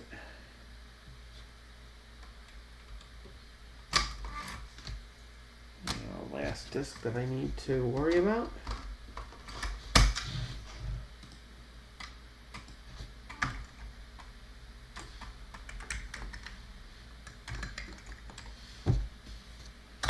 And see, I've always done this. I do it to this day. I don't like spaces in disk or folder names. Never liked spaces. Always the underscore. I do it even now, even though you can have spaces nowadays. 1200, 2 years ago. Ordered a couple of 1200 floppy drives from a Spanish Amiga store. Transplanted old 1200 into 500. Put one of the new drives in 1200. Wow. I haven't had anything to drink, and that's so complicated I can't follow it. So you bought a 1200. You bought a couple of 1200 floppy drives from Amiga store. You transplanted the old 1200 to your 500. So the floppy drive out of your 1200, put it in your 500, and put one of the new drives in the 1200 and kept the others. Always good to have spares. I actually have a spare floppy drive for my 3000. And the 3000, the importance of the 3000 is you got that. The importance of any of these drives mainly is this drive eject button. A lot of them, especially the 3000, that's basically built specifically for that case. I mean, you're not going to find a drive anywhere that's going to have that button that's exactly that shape, size, and color that goes right into that hole in the front of the 3000 case. It just doesn't exist. So I actually have a spare floppy drive for my 3000 even. And I'm trying to remember, Bill, that 500 kind of lower chassis bare motherboard thing, does that have a 500 floppy drive in it? Well, that might be my spare 500 floppy. But yeah, I mean, I don't really have spares for these guys because, I mean, if I roll right back here, where is it? There it is. I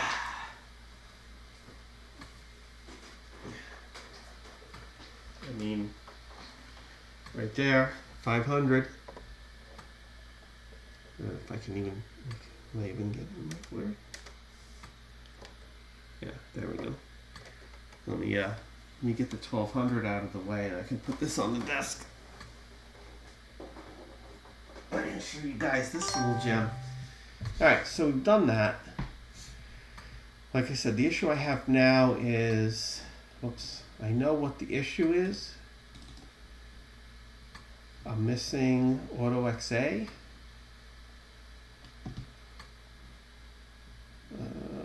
So I need to go here.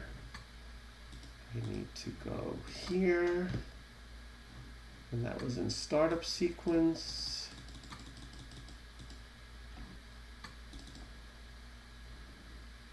Oops, so this is just reading it. So this command got me my RAM back.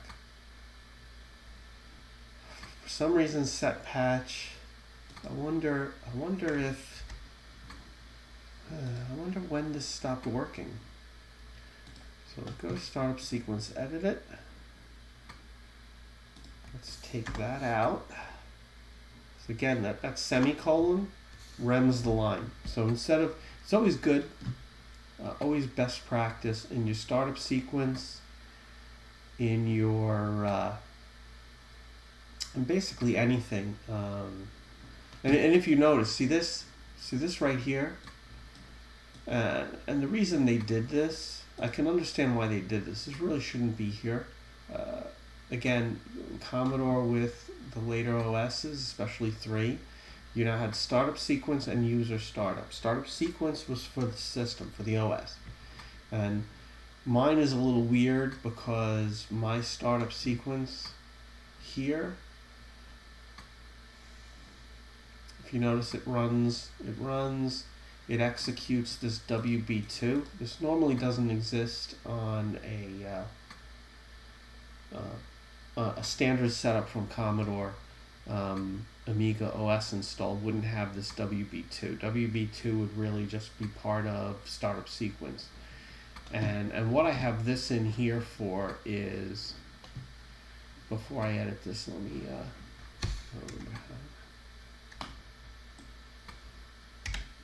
what is this doing? What are you doing? Oh. Quit. Don't save. Anyway, what that was for was just because of, updating. It just made life easier. So I have these 3, and I could just edit one character in the startup sequence and be using one of these others instead. So I mostly use this one. If you notice, a lot of this is what you'd have in your startup sequence. All this set environment, and it would run all the way down till you get to this, user startup. User startup is where everything you install is supposed to go. And I mentioned this before a little bit. So here's your user startup, and user startup has all of, here's Typesmith. See, so everything has a begin and an end. So begin Typesmith. Typesmith added this assign when it installed, and it put an end. Here's Everyday Organizer. It added this begin, assign, end. And a lot of things will just have one line. They have a begin and an end, shows you what's there. Here's Photogenics. Photogenics has two assigns. It assigned Photogenics to, this is where I installed it, and PGS temp to its temporary directory. All this stuff goes in here, and that gets it away from the startup sequence, which of course is the OS. It's the important OS stuff that the thing needs. So normally you don't have that little WB2 guy, but I do, so that my startup sequence is really small. This was something really that my friend Rob did, and I just kind of carried it on just because. So normally a program you installed wouldn't put something here, but again, this is for the PCMCIA card, which has issues. This is a patch and a reset to kind of fix and get around those issues, and that's why this is here. And it was put here instead of user startup because it needs to be early. It needs to execute this reset. This patch needs to get in there, and I'm wondering if that might be screwing up set patch, maybe, because maybe that's coming in before set patch. So maybe this needs to be moved down here. Maybe. So let's edit this.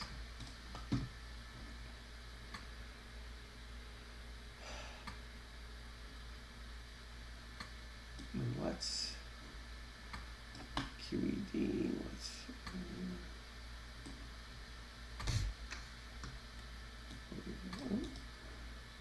I haven't used this editor in so long. Okay, we're going to mark the block. We want that. We're going to copy. And what we'll do is we'll put this down here. Because I don't think it's as important. Insert. I don't think that's as important as set patch. So I want my set patch running right away. I want that really to be my first thing. Now I'm kind of wondering if that'll fix the memory issue. I'm wondering if this thing getting in, running its patch and reset before set patch was screwing it up. But I do know that AutoXA fixed my memory issue as well. So I really want this thing to work. So there's my startup sequence. Let's quit out. Let's just check those two other things, and then we'll turn this machine off, and we'll see if it all works. And then I can always try pulling that command out and just seeing what happens. So I'm wondering see this? That's funny. This batch file just bounces and executes 2. 2, I wonder if 2 calls 3. I don't think so. Because 2 ran all the way to user startup.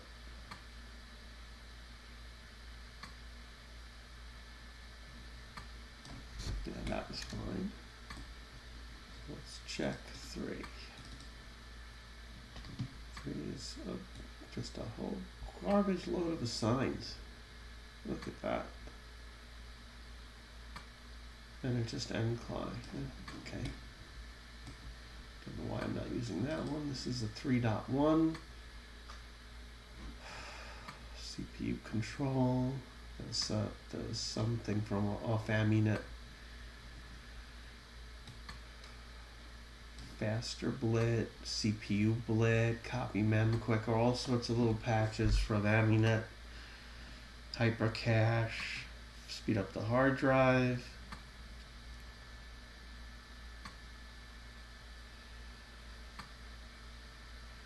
So I obviously did use this batch file at one point because it has my close screen. It has this closed screen here. So I did use that at some point. And then there's a whole bunch of startup sequences. I wonder if I look at these if they'll tell me anything. So here's a backup. There's the open screen. There's set patch and auto XA. Look at that. Right there up top. And then it would open the screen and then it would go right out to WB2. I bet this was, when was this created? This could be, this could have been created by that install. Where's info? Where's? Gosh, it's been so long. It's been so long. There's a way to look at info. No. There's a way to look at when the file was created. I wonder if this machine even has the right time right now. 236 is 3. I don't even know if this machine has the right time and date right now. You know, I really probably should have checked that. So let's see what does it think the time and date is right now. Of course, I could just go to the command line. You know what? Let's go to the command line. Let's see if we can remember. Well, that brings up my time preferences. That's funny. So it thinks it's, wow, the date ain't right. It thinks it's August. So August 4th, 2017. It's got the year right. Just doesn't have the month and day right, and it doesn't have the time right. Okay, so I want to leave it, and this is like a Shakespearean insult thing whenever you open up a shell window. Quite amusing. So it thinks it's the 4th of August. So if I look at the date and time of this, if this happened today, if this backup was created today, then it was created when I tried to install, at some point I installed EasyADF, and I bet this backup was created when that install went through. And for some reason it looks like it remmed out AutoXA. Very interesting. Very interesting. I wonder what this is. That's a big file. Oh, this was probably, see this has all the assigns and everything? Even Cinema 4D. CUDA. Oh, that was a SCSI hard drive hooked up. That would be a Seagate Barracuda.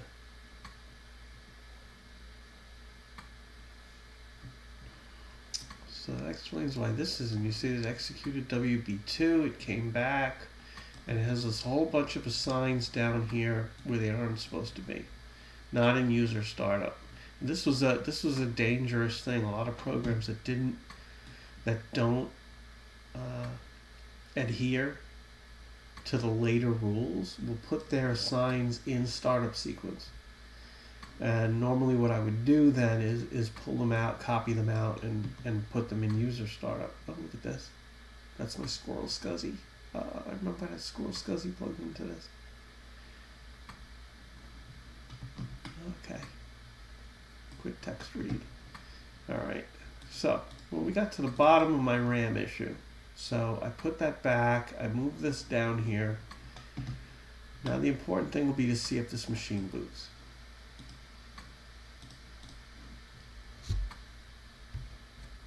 Pull that out. Let's restart.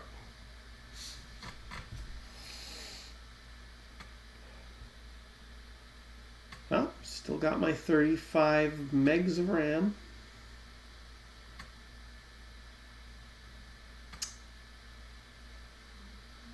I think I can go back to high-res laced again.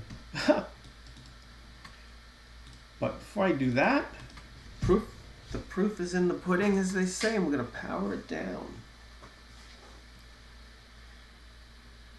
This will return it to an unpatched state. And we'll turn it on. So now AutoXA should execute. It should reboot. Set patch should execute. We'll probably make it reboot again. I get 35 megs of RAM. And my machine works again. Okay. So, whoops, I don't need SID. What I need is my preferences. I can go back to my high-res laced and have it screen mode that actually has some real estate on it instead of, feeling like I'm looking through a tiny crack in a window. Excellent. Wow. This has been a productive day for me, although it started out unproductive. Anyway, let me unhook this, and I can put the case back on. And I'm going to. The reason I don't have many extra floppy drives and stuff is because I have whole machines to store my spare parts in.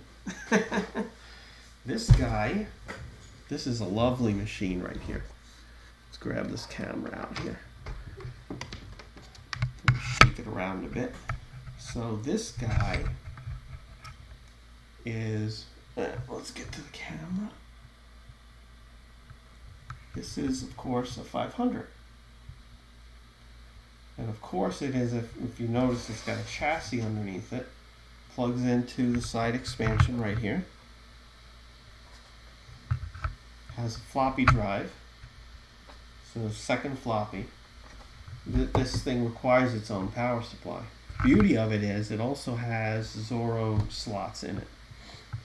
So, and the beauty of this 500 is this guy right here.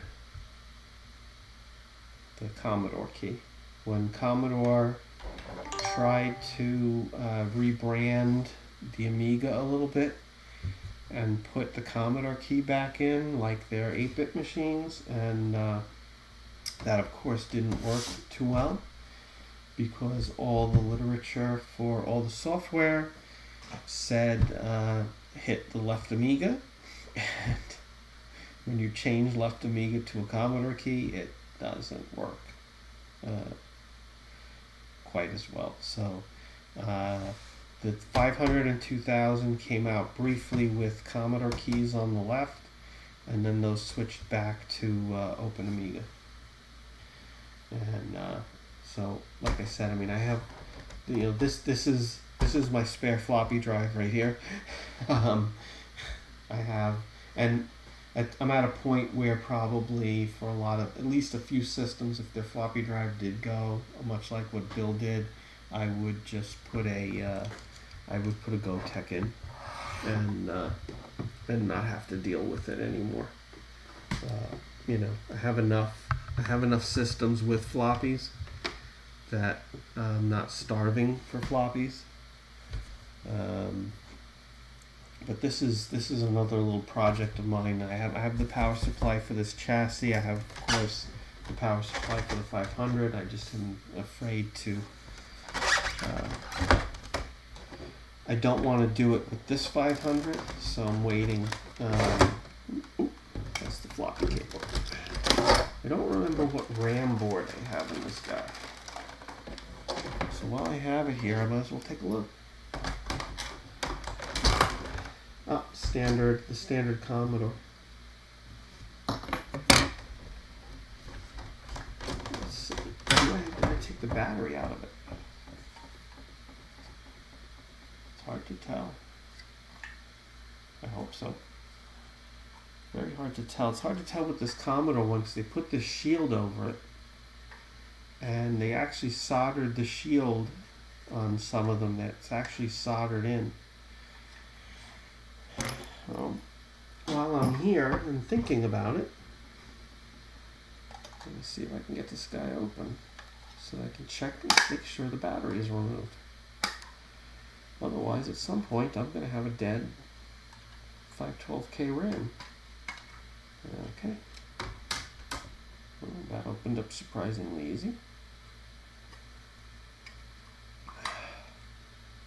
And yep, see? No battery. Battery removed. Very important. Those batteries will kill you every time.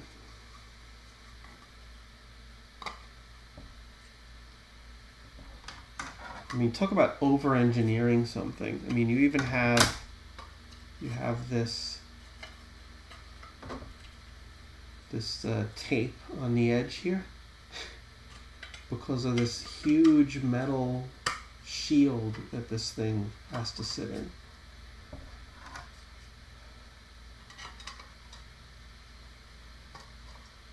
And I mean, it's over-engineering to us looking at it now. Like, why am I even bothering putting this thing back in here? I can just take this board out, plug it in, not worry about this massive thing. But, I mean, if you think about it, you know, someone buys a 500 and, you know, their expertise with the computer is what it is.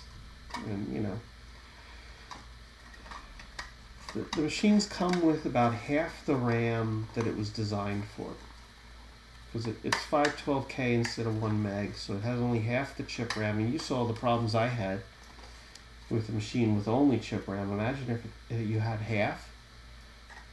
So guaranteed they're going to be buying one of these at some point.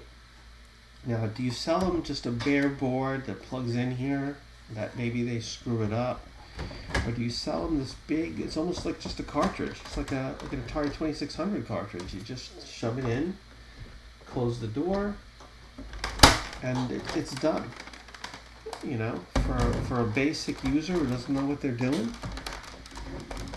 Death by Varda, yep. Death by Varda.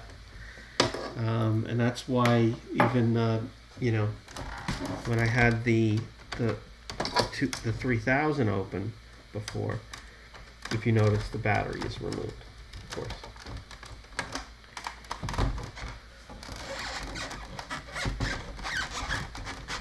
This is the tough one, is getting the 500 to mate the box. But there we go. Alright, I have had a crazy day. Well, I still have to finish putting my 1200 back together. Let me get this off here and I can put the 1200 back together.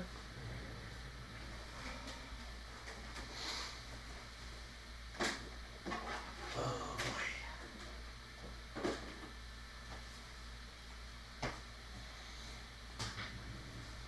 Okay. Come back, 1200, come back. There we go.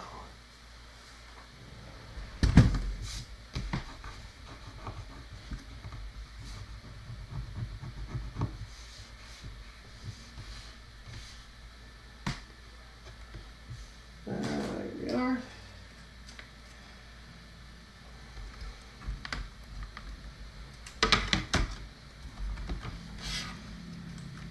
The hardest, of course, part of the 1200 is getting the LEDs plugged back in.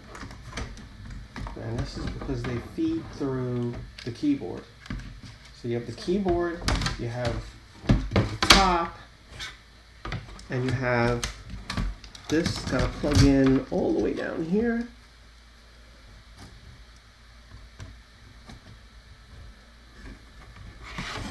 What a nightmare sometimes.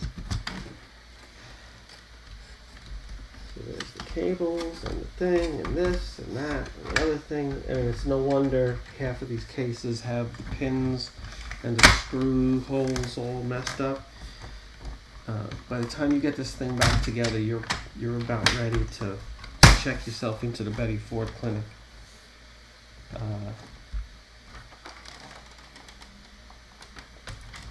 Before we screw it together, let's make sure it works. Plug in. Plugged in. The mouse plugged in.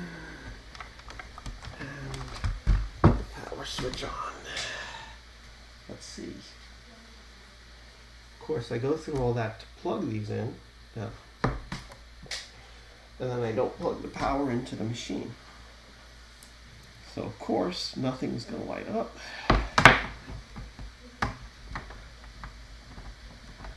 Yeah, the snaps across the back on the 1200 are really frustrating, because when you just put the 1200 case down, you'll notice the back kind of is weird and wonky, and you got to snap them in, and you just know. I mean, every time you open the 1200 and every time you close it, those snaps are getting one snap closer to breaking. There's no way to avoid it. There's no way out of it. At some point, they're going to break, and the back is not going to snap together anymore. Okay, so we got our 2 meg chip RAM, we got our 32.5 megs of fast RAM. We're a very happy person.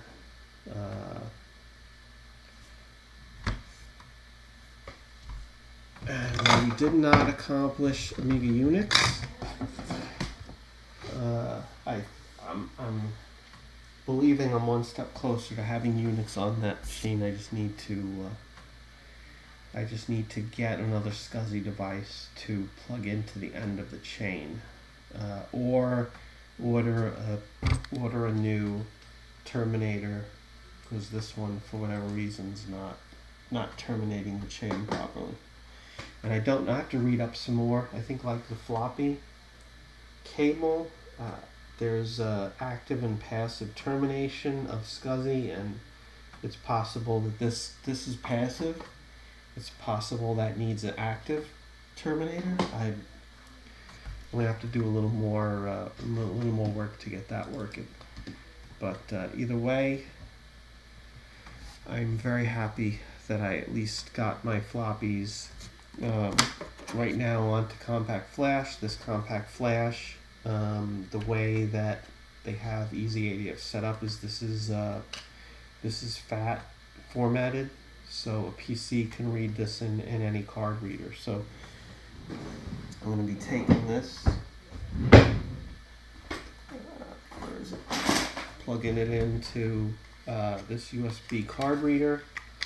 I'll be plugging this into my PC, and then I can copy these ADFs off here. So I've made these disks safe and secure, so that losing 3 floppy disks or having the disks go bad will not make me lose the software for my DMI Resolver video card. So anyway, I am going to I've got to run. Oh, so long, Bill.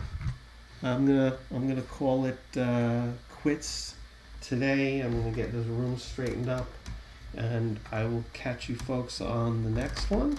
Next time I do this, I'll probably be throwing some games up. Now that I have a working machine, always good to have a functioning computer. And I can start throwing some WHD load games on, because obviously I have an 030, I have RAM, I have hard drive space. Oh wow, look at that. This is back. Yeah, this was when I was fiddling around. There was actually GeoCities software for the Amiga, and I was fiddling around with it.